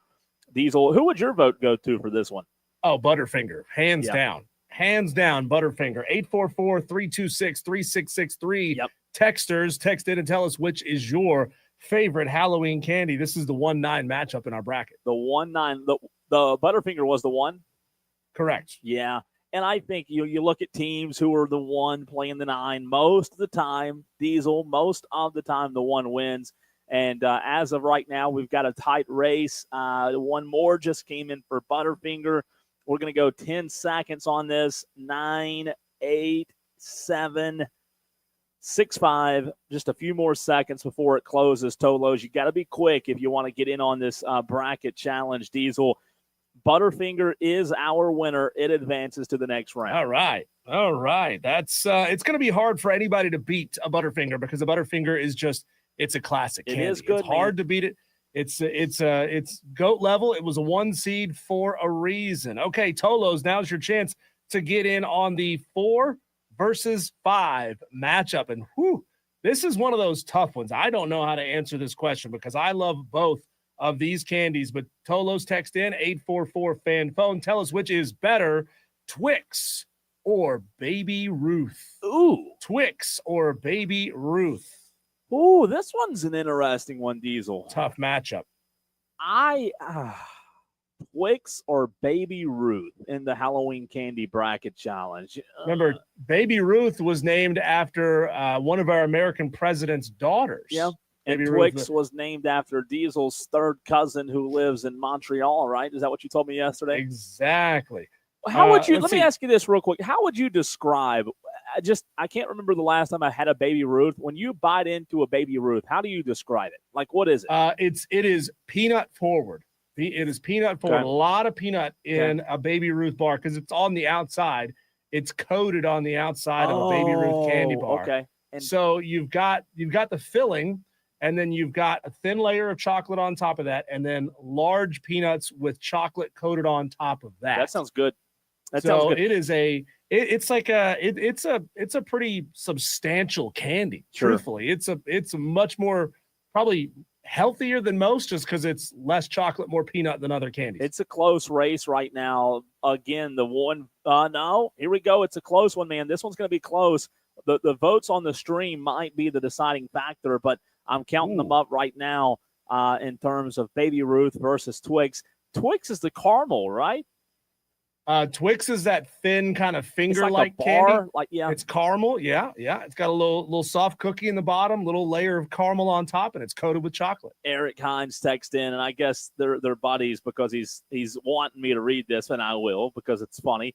Eric Hines says, Mad Max says he's all for the salty nuts. I'm reading it. Sorry, Eric. Sorry, Mad Max. You'll have to get Eric Hines back on that one. Hopefully. Good one. Yeah, it is good. Let's see. On the stream, Baby Ruth says DB. Buckeye Mike goes Baby Ruth. Baby Ruth is going to win in a close one, Diesel. In a close one, Baby Ruth advances. Upset of the 5, upsetting the 4 seed. That's tough, though. Those are two very good candies, and I've consumed a lot of those just in the last 7 days. I can promise you that. Let's move now, Cole, to the controversial matchup here, okay? Nobody thought these would make it to this point, but they're both here. This is the 2-10 matchup, and Tolos 844-326-3663. Text in the better Halloween candy, Sour Patch Kids versus Dots. Sour Patch Kids versus Dots. This is the easiest one ever. Dots to me feel like the child version or the kiddie version of this, and Sour Patch Kids are the grown-up version because it's still kind of a fruity gelatin-ish candy, but you add all of that sour flavor to it. This is the easiest one ever. If you vote for Dots on the text line over Sour Patch Kids, we're blocking you. But you're getting blocked on the text. I'm kidding. Early returns are 50-50. I know. I'm seeing that, but what's better? There's just no way you can be a decent human being and love America and vote Dots over Sour Patch Kids. Dots are like your grandparents' candy or your great-grandparents' candy. It's like it's all they had at the time. Post-war, Dots were like, oh, this is great, a fruit snack. And then we've since grown up. We've evolved past the Dots. Yeah, I'm with you. Sour Patch Kids, big here. And by the way, Tolos, don't forget to send in your upset pick right now. 844-326-3663. Let me peek over to the stream. Buckeye Mike says neither. What do you, Buckeye Mike? You can't vote neither. I wish we could do that in American elections. I wish we could vote neither, but we can't do it. You got to pick somebody. You can't vote neither. DB says sour. DB says LOL. Mike, I would go neither as well. I love Sour Patch Kids. Gotta go sour. One texter from the 240 says, I hate sour or anything. Let's see here. Diesel, it looks like Sour Patch Kids is going to be our winner for this one. It is, and we got one more matchup to go in this round, Cole. We'll have to do the final 4 in a later segment coming up a little bit later on because we are running a little bit over. Here we go, Cole and Tolos in the final matchup in the Elite 8. The 3 seed versus the 11 seed. Reese's Take 5. So those of you who are upset maybe that Reese's Cups didn't get in, this is your one that you might want to vote for, put your support behind. But a Reese's Take 5 against the 3 Musketeers. Reese's Take 5. Ooh, this one's interesting. And you said after this one, it leaves the final round. Is that right? Final 4. That's right. Reese's is hard to beat in anything. And then it is. Reese's Take 5 has pretzel in it, Cole. It has caramel in it. Ooh. It has it looks like it has peanuts in it as well. It's been a while since I've eaten a Reese's Take 5, but I know that it's caramel, peanut butter, and pretzel covered in chocolate. And it's not one that you have to really bite through. It's not a hard candy or a hard I'm looking chocolate it up right candy. Now. It's bad, but I hadn't had one. versus a Three Musketeers, which again is another classic. It's a nougat and chocolate candy. I hate that word, by the way. Nougat. Don't say that. That's so weird. Really? Is that one of your words? That's weird. Nougat? That is a weird word. Texters and callers, you know what to do. What is a nougat? That is the weirdest word in the world. Diesel, I don't think I'm sitting here looking on my phone at Reese's Take 5. I don't think I've ever had one. They look great though. The pretzel. Well, you could stop by any gas station on your way home tonight and get one. I know they look good, don't they? They look good. Let's see here. J-Tez, we're not voting on Butterfinger right now. We're past that one. J-Tez might be on the app. Kev's going Reese's. Let's see. We got Three Musketeers. Reese's. Take five. Yeah. Ooh, this is a tight one, man. Let me look on the stream over here. Buckeye Mike goes Three Musketeers. DB says Take 5. So we're split there. All right, let me look. Let me take my shoes off. But Reese's is walking away with it on the text line. Yeah, Reese's is going to win. Yep, you're right. Yeah. Reese's it is. Buckeye Mike says original Reese's Peanut Butter Cups, hands down. It wasn't nominated, Buckeye Mike. It wasn't nominated. These Ohio State fans. I'm telling you, they want to make it about themselves all the time. It's not what you want. It's what the Tolos who were listening in the nomination phase wanted, and they didn't put Peanut Butter Cups on this list. So here we go, Cole. This will be our 1-5 matchup. Not yet. We're not doing the voting for this yet. We're gonna pause this segment, but we'll have Butterfinger, Baby Ruth, and then Sour Patch Kids versus Take 5. We'll get to that in a later segment. We'll do that on 5 o'clock segment. I we'll like do it at 5. Yeah, that's good. That's good. I like it. By the way, Tolos, tell me on Twitter. I just posted a tweet at the Cole Bryson. I want to hear what your Starburst ranking colors are. I go pink, red, orange, yellow. I just tweeted out a picture of me eating them up here in the press box at Bowling Springs. What are your rankings, Tolos? Respond back to that tweet on X and let me know how you rank the 4 colors of Starburst. That's important stuff we need to know. Yeah, when we come back, the exciting conclusion of this bracket and another conspiracy theory when it comes to injuries in the NFL for Madcraft. Boy. We're calling out Madcraft on this one to get his opinion because he seems to know everything when it comes to injury conspiracies. All that coming your way on a Friday edition of Wire to Wire.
Very short segment, Tolos, as we're going to get ourselves back on time in the 5 o'clock hour. That tends to happen when we talk to Smitty. The conversation wanders like a river, meanders. But Tolos, get us your upset picks for week number 10, 844-326-3663.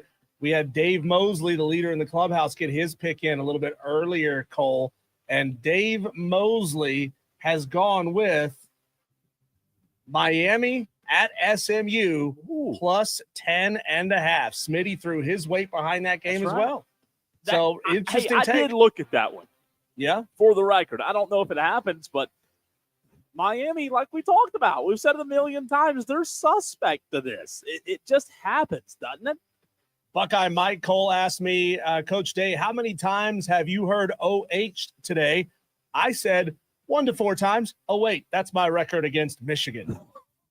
Oh, that's good. That's good. Justin L. has gotten in his upset pick. Smitty is in. Benny Bulldog is in. Eric from Boiling Springs, Inmanite. Kev, if you haven't gotten your upset pick in, remember, if you don't make a pick, you lose 2 points. Get them to us before the end of the show today. When we come back, go ahead. I was just going to say, if you don't make a pick, you're lame, and you better not be that guy. You better make a pick because we need the upset picks challenge to take off. We got to get these numbers up, man. Let's go. Come on. When we come back, Cole, let's do this. Let's finish off our bracket for the best Halloween candy. And what the heck is YouTube TV doing right now? That's next.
worth talk from start to finish. You're going wire to wire With Diesel and Cole Bryson. on the Fan Upstate. If you are not watching the show, as 89 other Tolos are doing, you're missing out on Ryan Day filling in for Diesel.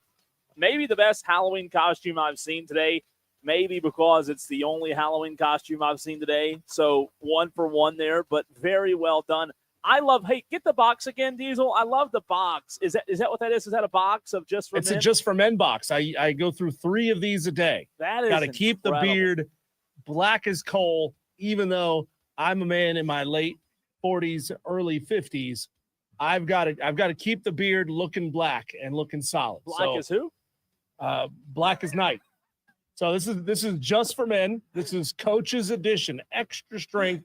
It's basically shoe polish caked into my beard hair. I love it. It looks great. And if that doesn't work, if I get a little gray, I keep a Sharpie on me at all times, and I can just fill in with the Sharpie. You don't want to be, stranded, if you will. Can't be taking strays. That's incredible. Ryan Day, Coach Day, filling in for Diesel, back in the Ingalls Market Studios in Greenville. I'm live on location at Boiling Springs High School, back at my alma mater, Diesel, for Boiling Springs Burns tonight, a game in which you'll hear right here on the Fan Upstate. It's the final regular season game of the 2025 season. A lot on the line tonight as far as playoff positioning. And if you are going out to a high school football game tonight, make sure you bundle up. It's already getting pretty chilly. I'm not in the sun. Diesel, I'm very tempted to take the sideline mic and go out on the field and get in the sun just to warm up. It is cold up here. So if you're going out tonight, hey, bundle up. Make sure you wear some heavy clothing. A lot of good high school games in the area. But we've got to finish our bracket challenge, right? If only Cole had worn a Halloween costume in the booth, he might be a little warmer right now. What costume could I have worn? I'm thinking that would have kept me warmer. You could have dressed as a bulldog. Yeah. You are a Boiling Springs bulldog, Cole. You could have worn a dog collar and leash. That would have been a sight to see, right? That would have been a sight to see. But hope you can join us tonight. Again, pregame show at 7, kickoff 7:30 for this one here at Boiling Springs. It's going to be a big game tonight here in Region 2 5A. We've got to get to the weekend menu. I've got a lot of complaining to do in this segment about my TV provider. We'll get to that. But, Diesel, let's get right to it. We've got the grand finale. Is that right for the bracket challenge? We're down to the final 4 candies for the best Halloween candy. Let's go. Bracket. Let's go. All right, this one is the 1 versus 5 matchup in Tolos. 844 fan phone 844-326-3663 is how you can text in and vote. We're going to give you about 60 seconds to get these votes in. Which is the better Halloween candy? 1-5 matchup, Butterfinger versus Baby Ruth. Ooh, go. Butterfinger, Baby Ruth. I'm gonna just tell you this, man. It's gonna be hard for me in this bracket challenge to pick against Butterfinger. That's an elite Halloween candy. It really is. Butterfinger was created, Cole. When was Butterfinger created? It was created in 1923. Invented in 1923 by the Curtis Candy Company near Chicago, Illinois. Have you ever been to the Hershey factory in Pennsylvania? I have not. I've always wanted to go. Yeah, I would go. I heard. Is that like where Willy Wonka lives? I think so. Okay. It's his brother Billy. Billy Wonka lives there. I've always wanted to go. I love Hershey. And I guess Hershey Kisses don't count as a Halloween candy. Is that a Christmas candy? Yeah. Hershey Kisses, they can be. I mean, Hershey Kisses are just a good general chocolate drop. Get Hershey? That's a good question. Do you get Hershey Kisses in a Halloween? Yeah. Do you? Yeah, sometimes. Okay. Sometimes. Baby Ruth, by the way, it was created in 1920 by the Ferrara Candy Company, a subsidiary of Ferrero. 1920 Baby Ruth versus 1923 Butterfinger. Right now, Baby Ruth is winning by 2. Whoa. And this would be a big upset. I'm going to peek over at the screen. I got those. Yeah, it would. Buckeye Mike goes Baby Ruth. Dan B goes. I thought this can't Wow. happen, right? Let me check again. Oh yeah, Diesel. Baby Ruth's winning. All right, like 5 more seconds, Tolos, and that's it. We got to close this round out. Baby Ruth is crushing. Oh, wait a minute. One more from Brad and Woodruff just came in on Butterfinger. Let's see if that was enough. Let's see if that was enough. 1, 2, 3. I don't think so, Diesel. I think Baby Ruth is edging it out. Baby Ruth's taking it. Yeah, Baby Ruth wins. Baby Ruth wins. How about that? Yeah, that is a big time upset. Sure is, isn't it? Baby Ruth for the upset. I'm disappointed in the Tolos on that one. Well, I mean, both are really good candies. It's hard to pick. I mean, none of these candies would I say no to at any given time. Wow. Let's move on, Cole, now to the 2 versus 3 matchup, a very close matchup between Tolos 844-326-3663, Sour Patch Kids versus Reese's Take 5. Sour Patch Kids versus Reese's Take 5. You know what a Sour Patch Kid is? It's a fruit gummy that's coated with sour coating. Take 5 is a bar that's got a little bit of chocolate on the outside, and it's got caramel and pretzel on the inside. Sour Patch Kids versus Take 5. Hey, right now, Take 5's winning. And by the way, Tolos, continue to get your upset picks in. Diesel, I am very surprised that when we did the nominations a couple of days ago for these Halloween candies, that Reese's, that we talked about this. I believe Reese Pieces it was not nominated. Not nominated. And that surprises me. I love the Pieces compared to the cup. Love it. I think it's few things that beat, Reese Pieces, but this one's close, man. Take 5 versus Reese's versus Sour Patch Kids. Oh, I'm sorry. Sour Patch Kids invented in the 1970s, so not a super old candy compared to Baby Ruth or Butterfinger. But Reese's Take 5, Cole, is only 21 years old. It's old enough to buy alcohol at this point, but that's it. Can't even rent a car. Wow, this is close on the text line. I'm looking to see here on the stream. It's split on the stream, which will go back to the text line. Brad and Woodruff says Take 5. Yeah, it looks like Take 5 is going to be the winner here. How about that? Again, that surprises me. I thought. Well, Take 5 is delicious. Yeah. Take 5 is really good. It's one of my it's like a traditional candy. It's just got a little something new for it. Tall Tigers fan 24 says he's submitting a formal protest in favor of Butterfinger. Well, write it on a piece of paper. Hey, wad it up. And what's people have against the sour stuff? Like, I thought the Sour Patch Kids would do better in this bracket challenge. I mean, I know you love the sour stuff. I love Sour Patch Kids. I like sour. But I mean, it's chocolate, right? Chocolate is classic. Chocolate is universal. Wow. All right, so there you go. Take 5 won that round. Take 5. How about that? Take 5. So now, Take 5 being the 3 seed, Cole, we've got a 3 versus a 5 is this in the championship round. 3. This is really interesting. Versus a 5. This is really interesting. So what are the options? Here we go, Tolos. The final matchup, best Halloween candy. Text in Baby Ruth or Take 5. Ooh. Baby Ruth versus Take 5. This is the championship. Similar candies. Yep. Okay.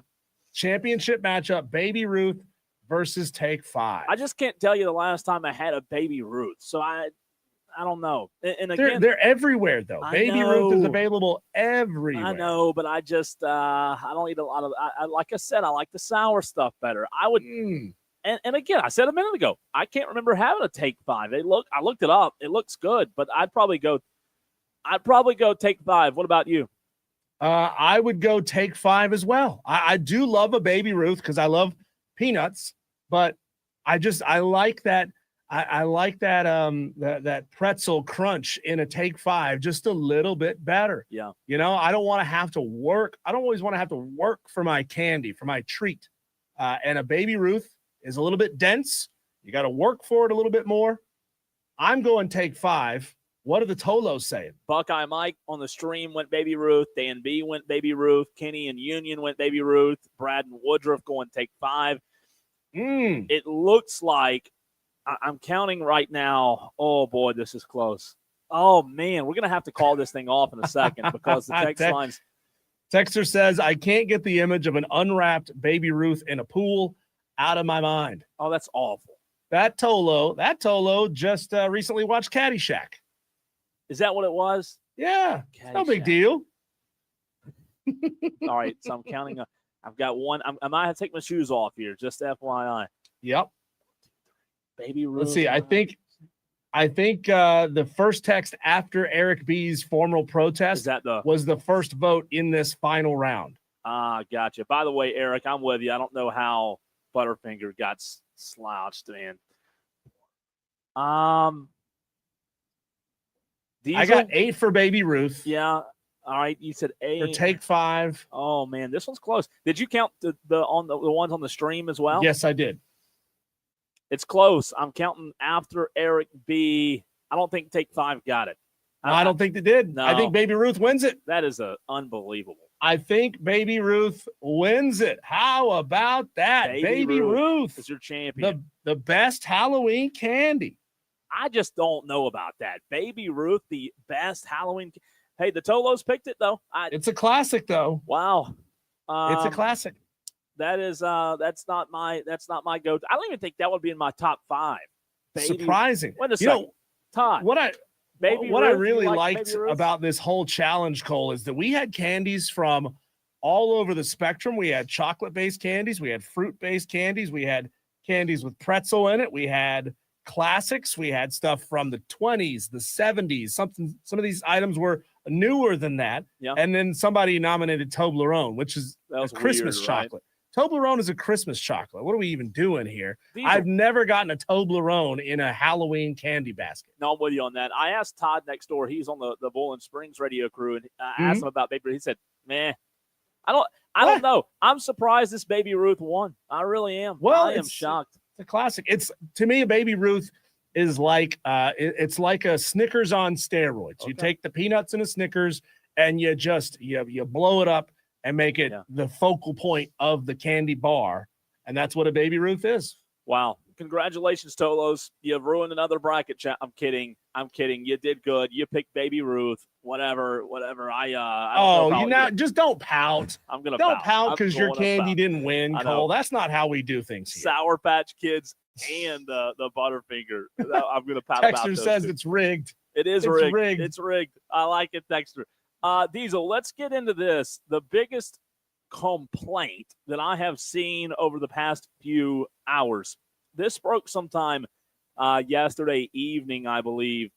If you have YouTube TV and you plan on watching college football this weekend on ESPN, you might be in a little bit of a pinch. Breaking last night, Disney and ESPN is no longer on YouTube TV due to a carriage dispute. They're disputing a carriage, whatever that means, but obviously they can't come to an agreement. And it's funny that these agreements are timed out during football season, ironically.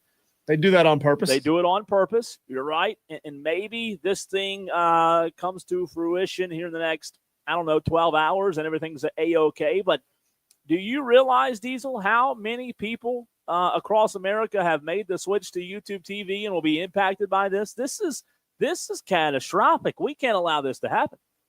The problem is, Cole, we can't attack the supplier in ESPN because where are you going to go? You're going to watch Big Noon on Fox? No, you're not going to watch Big Noon on Fox. And otherwise, there's nowhere else to get your games. That's the problem. ESPN has a monopoly. Right. You could listen to the radio broadcast if you could find it. Otherwise, you have no recourse to even enjoy the game. Right, and that kills College Game Day. That kills all your network shows. So we can't watch. How quickly? I'll tell you how bad it's gotten for me. I was sitting earlier at home getting ready to come to the stadium. I was sitting here thinking how quick they can get me one of those DirecTV boxes at my. I don't know. Do you get the box anymore? How Charter, DirecTV? I need And again, I told you earlier in the show, I think I've been to a college game just about every weekend this year. And my plan this weekend was to sit at home and do absolutely nothing and watch college football. And now I'm in a pinch. Can you get another network or another, what do you call it, a subscription this quickly? Provider? Can you get one? Maybe if you have a Roku TV, you could sign up directly on the ESPN app sign up with like the Hulu, Disney Plus, ESPN bundle. And here's the problem, Cole. A lot of viewers will blame their carrier, YouTube TV, and say, how come you can't get a deal done? Well, that puts their feet to the fire because maybe ESPN is charging too much money. And YouTube TV is saying, hey, no, we don't want to stick it to our viewers this way or subscribers like this. We want to keep our costs low. And then they got no choice. Otherwise, your only options are to pirate the games. So any Tolos out there that have one of those pirated, jailbroken, illegal sticks, hit me up on the text line because I might need one. I'll pay whatever it costs.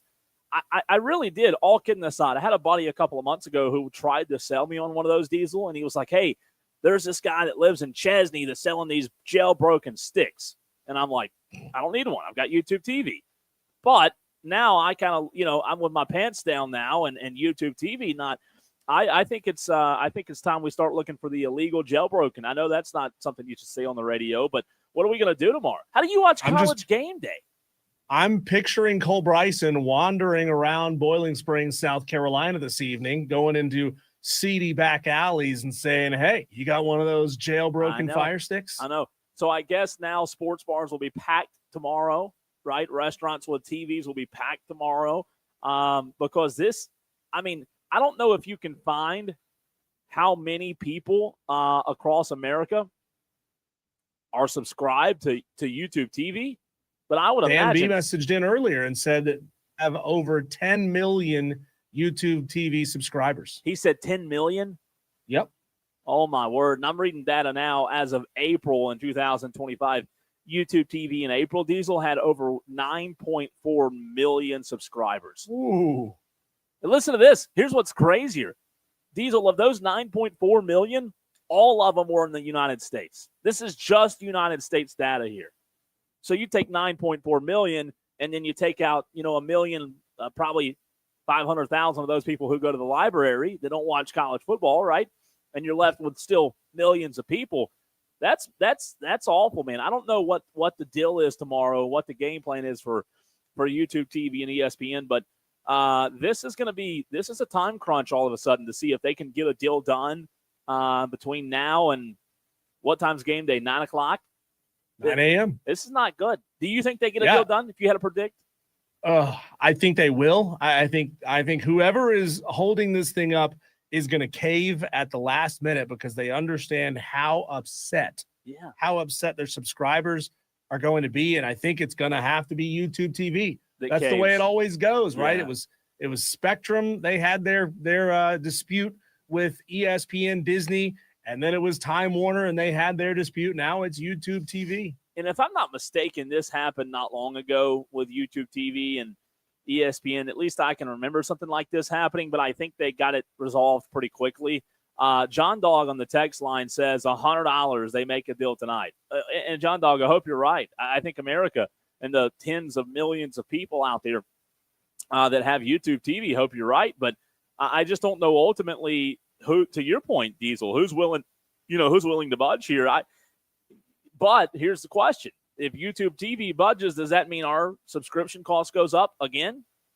Because I got on YouTube TV early, like when it came out, and it was, I think I was paying like $60-something, maybe $60 a month, something like that. And now it's $25 more than that or something. I mean, it's gone up and up and up. So I don't know. So you're paying your YouTube TV to save money compared to what you were paying before, probably with Spectrum or Time Warner would be my guess. You add your internet costs on top of that. Now you're paying the same, if not more, than what you were paying for Spectrum before, which is the whole reason you got away from Spectrum. Now, I will say I love YouTube TV. Right now, YouTube TV is $82 a month. Oh, my base God. plan. So then you add 50 from internet, which is like roughly, I think 50 is what I pay. So you're at 130 a month for, which to me it's worth it, but I don't know how much direct TV and Charter and all that is nowadays. I really don't know. It's going up, up, and up. Speaking of going up, Cole, the Furman Paladins were up this past weekend as they faced the Citadel Bulldogs. After a 2-game losing streak, the Furman Paladins got the dub at home. And on the other side of the break, we're going to talk to Clay Hendricks, the head football coach of the Furman Paladins, about that great win, about his quarterback Trey Hedden and the way he performed, and what's ahead for the Furman Paladins next week. That's next.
did what we asked of him. We ran the football well. Certainly getting Evan James, a young receiver, back was huge. And I think Evan ended up with, I think maybe he had 10 catches and hadn't played in a month, which, you know, that's a good friend for the quarterback when you can do that. But he was just really efficient, and really, which he's been largely part of the year. You know, had a couple of tough days, but he played like we thought he could play.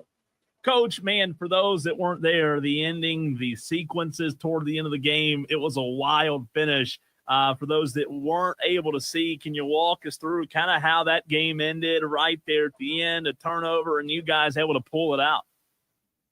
Well, yeah, I mean, certainly, you know, we got off to a great start, and then didn't execute very well there early in the third. The game kind of completely flipped on us, and then, you know, back and forth. I thought we had one of the better drives we've had all year to go take the lead. I think a little under 4 minutes, and or take a 10-point lead. So, you know, you certainly feel pretty good about it. But, you know, somebody still 2 scores, they can score, onside kick and get it.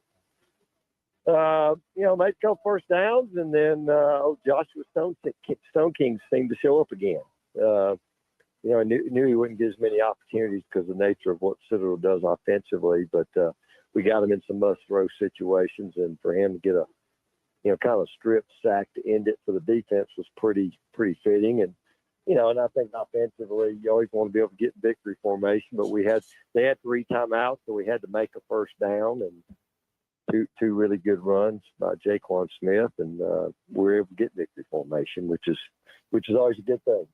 Coach, 8 weeks into the season, I remember, you know, early in the season when we were talking to you, you said you weren't quite sure what kind of team you were going to have, but you knew they were going to be better than last year. Through 8 games, which groups have really kind of pleasantly surprised you in the way that they have developed now? You know what? I think all around, there's nobody really I've been disappointed in. You know, we, you know, really for, you know, the 2 football games where we just had the turnovers, you know, just what was it, 8 turnovers in 2 games were really huge there. But when I look around, I thought the receiver group could be really good. They have been. You know, we've had some unique challenges there because of injuries.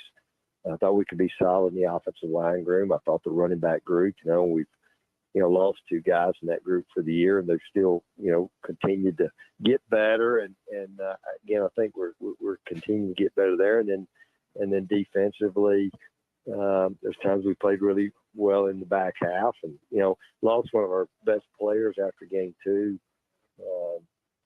you know, to injury, and had a guy like Luke McLaughlin step in there. And then, you know, I think our defensive line has played really well. I think just really solid, you know, Citadel team that had rushed for, I think they'd rushed for almost 1,000 yards in the last 3 games, and we held them. I think they only had a little over 100 yards before the last drive, and got a couple of you know, scramble plays. So I really not disappointed with anybody. You know, I just think there's some days we didn't play as well as we could, but I think our best football is still ahead of us, and really we need to play it on Saturday.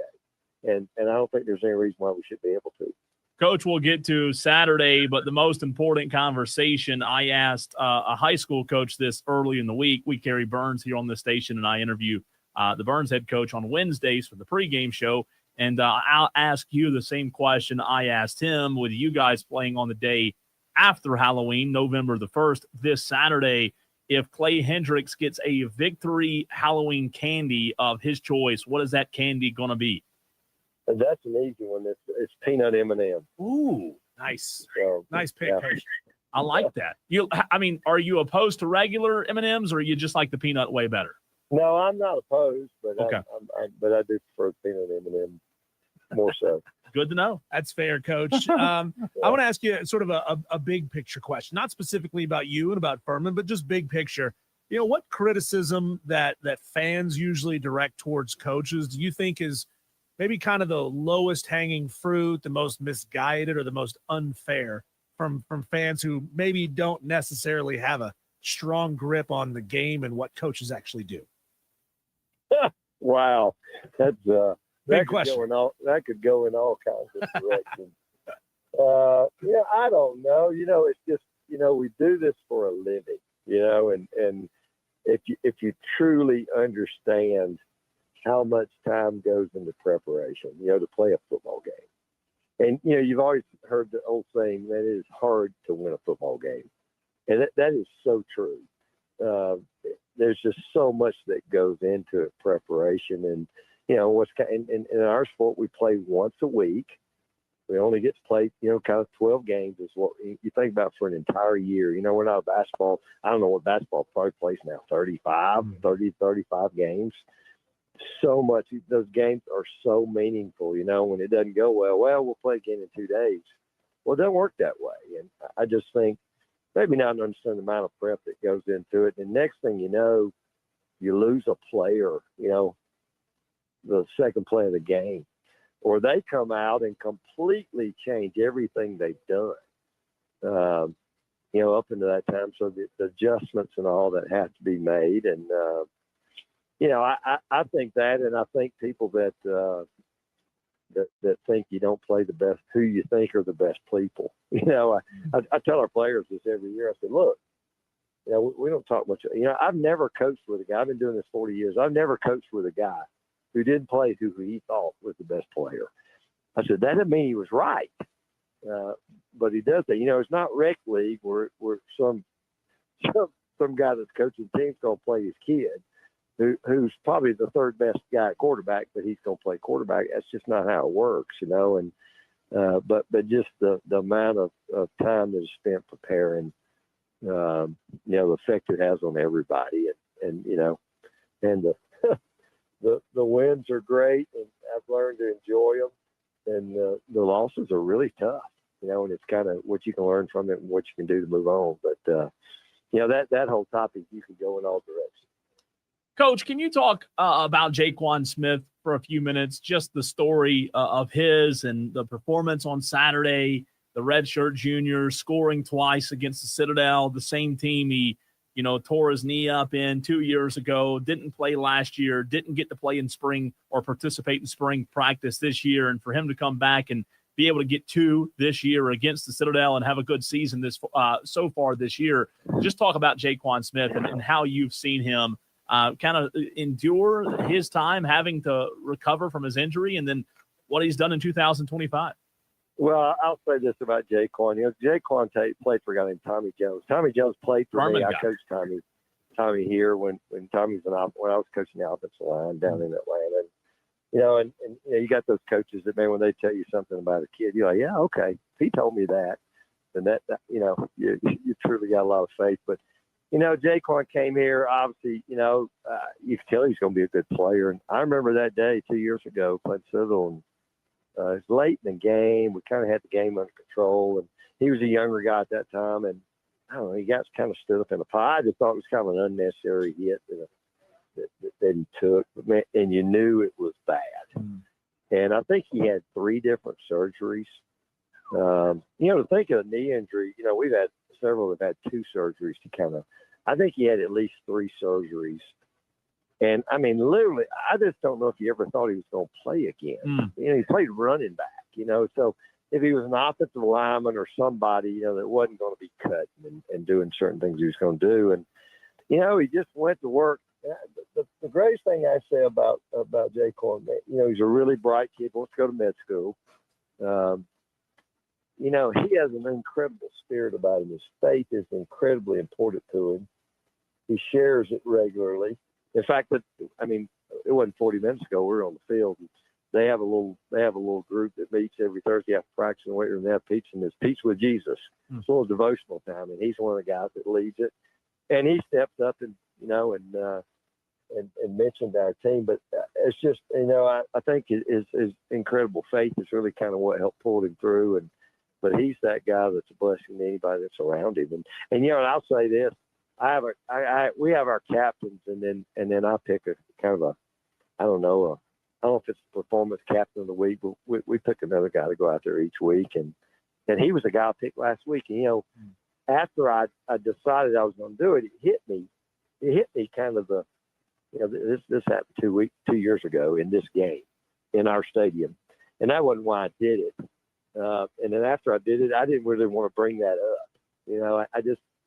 That had not come up, and I didn't really want to be the one to bring it up. And then, but for the way it all kind of played out, we were down a running back, lose another guy, every time we've asked him to go in there, he's been really productive. I think he continues to get better, and and again, for him to have the run down there that give us the lead, and then he made the 2 runs to finish off the game there and get in victory formation. So, man, he's got an incredible future, Eddie, and he's the guy that, man, if your kids all grew up to be like him, we'd all have a better world living. Talking to Clay Hendricks, head football coach of the Furman Paladins, 3-1 at home on the season, and you see that attendance number growing every single home game. No game's bigger than what you got coming up this week, Coach, against Mercer, a really good football team. They're sitting at 6-1 right now, 5-0 in the Southern Conference. As you're starting to do your scouting, what team that you've already played this year kind of reminds you of what Mercer does the most? I don't know. Probably, their attack offensively in some ways is similar to Western Carolina. Just kind of the way they attack you. Now, the quarterback is, a young guy that's been really productive. He's different because he's not a dual threat guy. The Western kid is truly a dual threat guy. Similar to East Tennessee. I just say this. I think they're certainly the most complete team we've played when you talk about OD special teams. They started slow, had a bye week, made a change at quarterback, and since that time they've done nothing but get better. They won I think they won a 1-point game at Wofford after trailing most of the game. They go up next week at East Tennessee, and I think they were down 10 the fourth quarter and rallied. And then since that time, they've kind of boat raced about 3 teams, and they're that team that sometimes you feel like it's what you want your team to do. You're supposed to beat somebody bad, they go beat them bad. No, I'd like to think we're one of the most complete teams they will have played. So, but they're really well coached. Good number of transfer kids, and again, they're playing well at all levels, and we can be at our best. Coach, when you look at Braden Atkinson leading that team, you talked about their recent success, 6-game winning streak, a SoCon record, and I don't even want to say this because it's just unbelievable. 829-yard game against the VMI. Braden, 533 and 5 touchdowns. As a head coach, that's got to worry you a little bit, right? Well, yeah, I think this. I think every game's a little unique. I mean, the first play of the game, I think they threw a 75. They're going to throw a deep ball. VMI's got to cover the guy, and so, yeah, he did a really good job of throwing it down to that guy that nobody was within 20 yards of. And he had about 4 of those, Okay. But you got to make those plays. I mean, you still got to make them. Each game's in itself. The thing I watch about him, not necessarily in that game, because I don't think in that game it really mattered, but in some other games, that do matter, just he's really productive. He's a young guy, but, man, he's accurate. You can tell he's pretty decisive in what he does. He knows his role and what they do because, again, they've got good receivers. They do a good job in the run game. I think that's more impressive to me than what he even did last week. Certainly the numbers kind of speak for themselves. But, it's really kind of who are you against the better teams, and he's been good against the better teams, So, and he gets the ball out of his hand. I mean, I think that's one of the things that helps them is, they're going to max protect, throw the ball down the field, and they're going to try to take the easy access throws, and he knows where to go with it. But he hadn't been hit a lot. Yeah, I think I saw where he was interviewed after that game last week. I don't think he said he ever got touched. Wow. Maybe I believe it. Watching it, but like I said, I don't worry so much about. You try to stay away from games. It's like I told our team today. Nothing either one of us did before this week's practice matters. You hope you learn from it. You hope you have some confidence from it. But it's not going to mean anything on Saturday, when it's us and them and 2 different teams and how we match up. And I think we match up really well. So, it'd be one of those fun kind of games to play. And, I told them, we've been here. Well, this is our 9th season as a staff back here. And, 8 of those 9 we played in the fall. One year we didn't play in the fall. But 6 of the 8 times we've been playing in meaningful games in a conference championship in November, and this is one of those years. So we need to go make the most of our opportunity. Well, Coach, you said it, big opportunity on Saturday. And I was saying before, the crowd sizes have just gotten bigger and bigger, north of 10,000 a couple times there for home games at Furman. Hoping for a big crowd for you on Saturday and bringing home a win. Thanks, Coach. Well, I appreciate that. I hope we get that too. That's been great. I mean, that's a couple of better crowds we've had in a while, and absolutely no reason. This game's a whole lot bigger than the last two we've had. So hopefully we'll have a great crowd. Thanks so much. You said it. Thanks, Coach. Tell you what, that's insane, though. You go back and look in the history of the SoCon, tell me that is the record of what they did, talking about Mercer against the Keydets, 829 yards. That's massive. And that also says VMI plays terrible defense. And he said it, 4 of the guys were wide open. Yeah. So you talk about, 200 or 300 yards in a couple of plays, right? That's it. Wow. It's a big one Saturday for Furman. There's no doubt. Hold on 1 second. Coming back to you. Telling me to hold on? No. Sorry. Okay. The Fan Upstate on Odyssey, TuneIn, and now suited up on the iHeartRadio app. Wherever you listen, we bring the game. Hey, Tolos, it's Cole.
now at 844 Fan Phone. This is Wire to Wire with Diesel and Cole Bryson on the Fan Upstate. One last call for upset picks here in this very short segment. Texter from the 304 on the Hub City Spartanburgers text line says, Cole, Dutch Fork, Irmo tonight. Who do you like?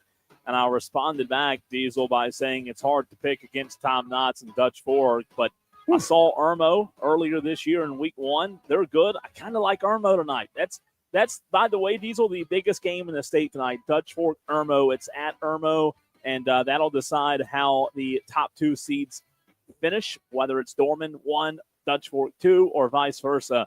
But that's going to be a really good game tonight in Irmo.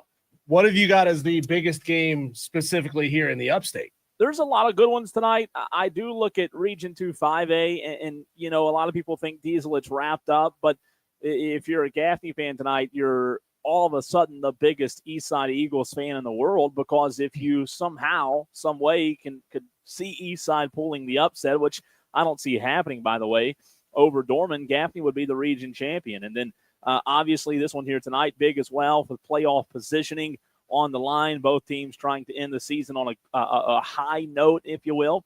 And I tell you what, I said it earlier in the show. I think this is going to be a close game tonight. Bowling Springs upset about how that one ended last week, and Burns coming off of a big win over Spartanburg, 42-7. We saw it close a year ago in Trey Segura's return here at Bulldog Stadium. And Diesel, Burns leads this series 39-3-1 all time over Bowling Springs. There's been one tie, believe it or not, back in the year 1981. Just so happens it was the year this stadium was built. The first ever game here at Bulldog Stadium was Bowling Springs Burns. Just funny how that one worked out. And it ended in a 0-0 tie in the first ever game here at Bulldog Stadium. So there's a lot of good ones in the upstate tonight, also in 3A, but Region 2 5A is going to be fun to watch. And then to make matters more fun, tomorrow morning, Diesel, we will have the brackets. The high school league will post them sometime, probably tomorrow around lunchtime, I would say. But we'll have most of the brackets as far as who's playing who tomorrow on the Saturday Scramble. Well, ties in that series are just about as rare as getting upset picks from Amazon Guy. Finally, whoa, an Amazon Guy showing who I think either won or came close to winning this upset picks challenge last year. He kind of disappeared for a while on us. He's taken Wake Forest plus 10.5 over Florida State tonight. Wow. Or this weekend. Good to hear from him, by the way. Yeah, that's awesome. Where you been? Texter from the 354 text in and says, what about Abbeville Ware Shoals? That's a big one tonight. Chris Dodson at Ware Shoals wants this one. They were trying to play last night.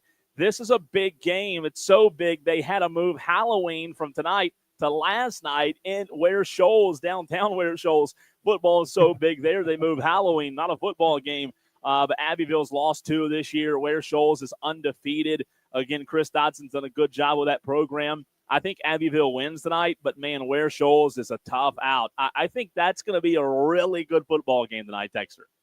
Fascinating games all over the upstate tonight. Cole, you're at a big one. Burns at Boiling Springs. You'll be back on these airwaves in about an hour with the call. That's right. Coming up at 7 o'clock. Big game tonight. A lot more, maybe more bragging rights on the line than playoff seeding, but still, emotions are going to run high in that stadium tonight. It's a big one. Any chance we might see a fist fight? Well, I hope not. I'll say this, anytime, Burns is trying to finish the regular season, they're going to get everybody's best. I mean, that's just a part of it. And I expect that tonight. I think it's going to be a fantastic game. And to your point, I hope you can join us at 7 o'clock for the pregame show.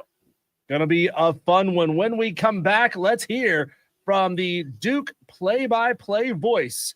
He is going to be joining us in the very next segment of the show.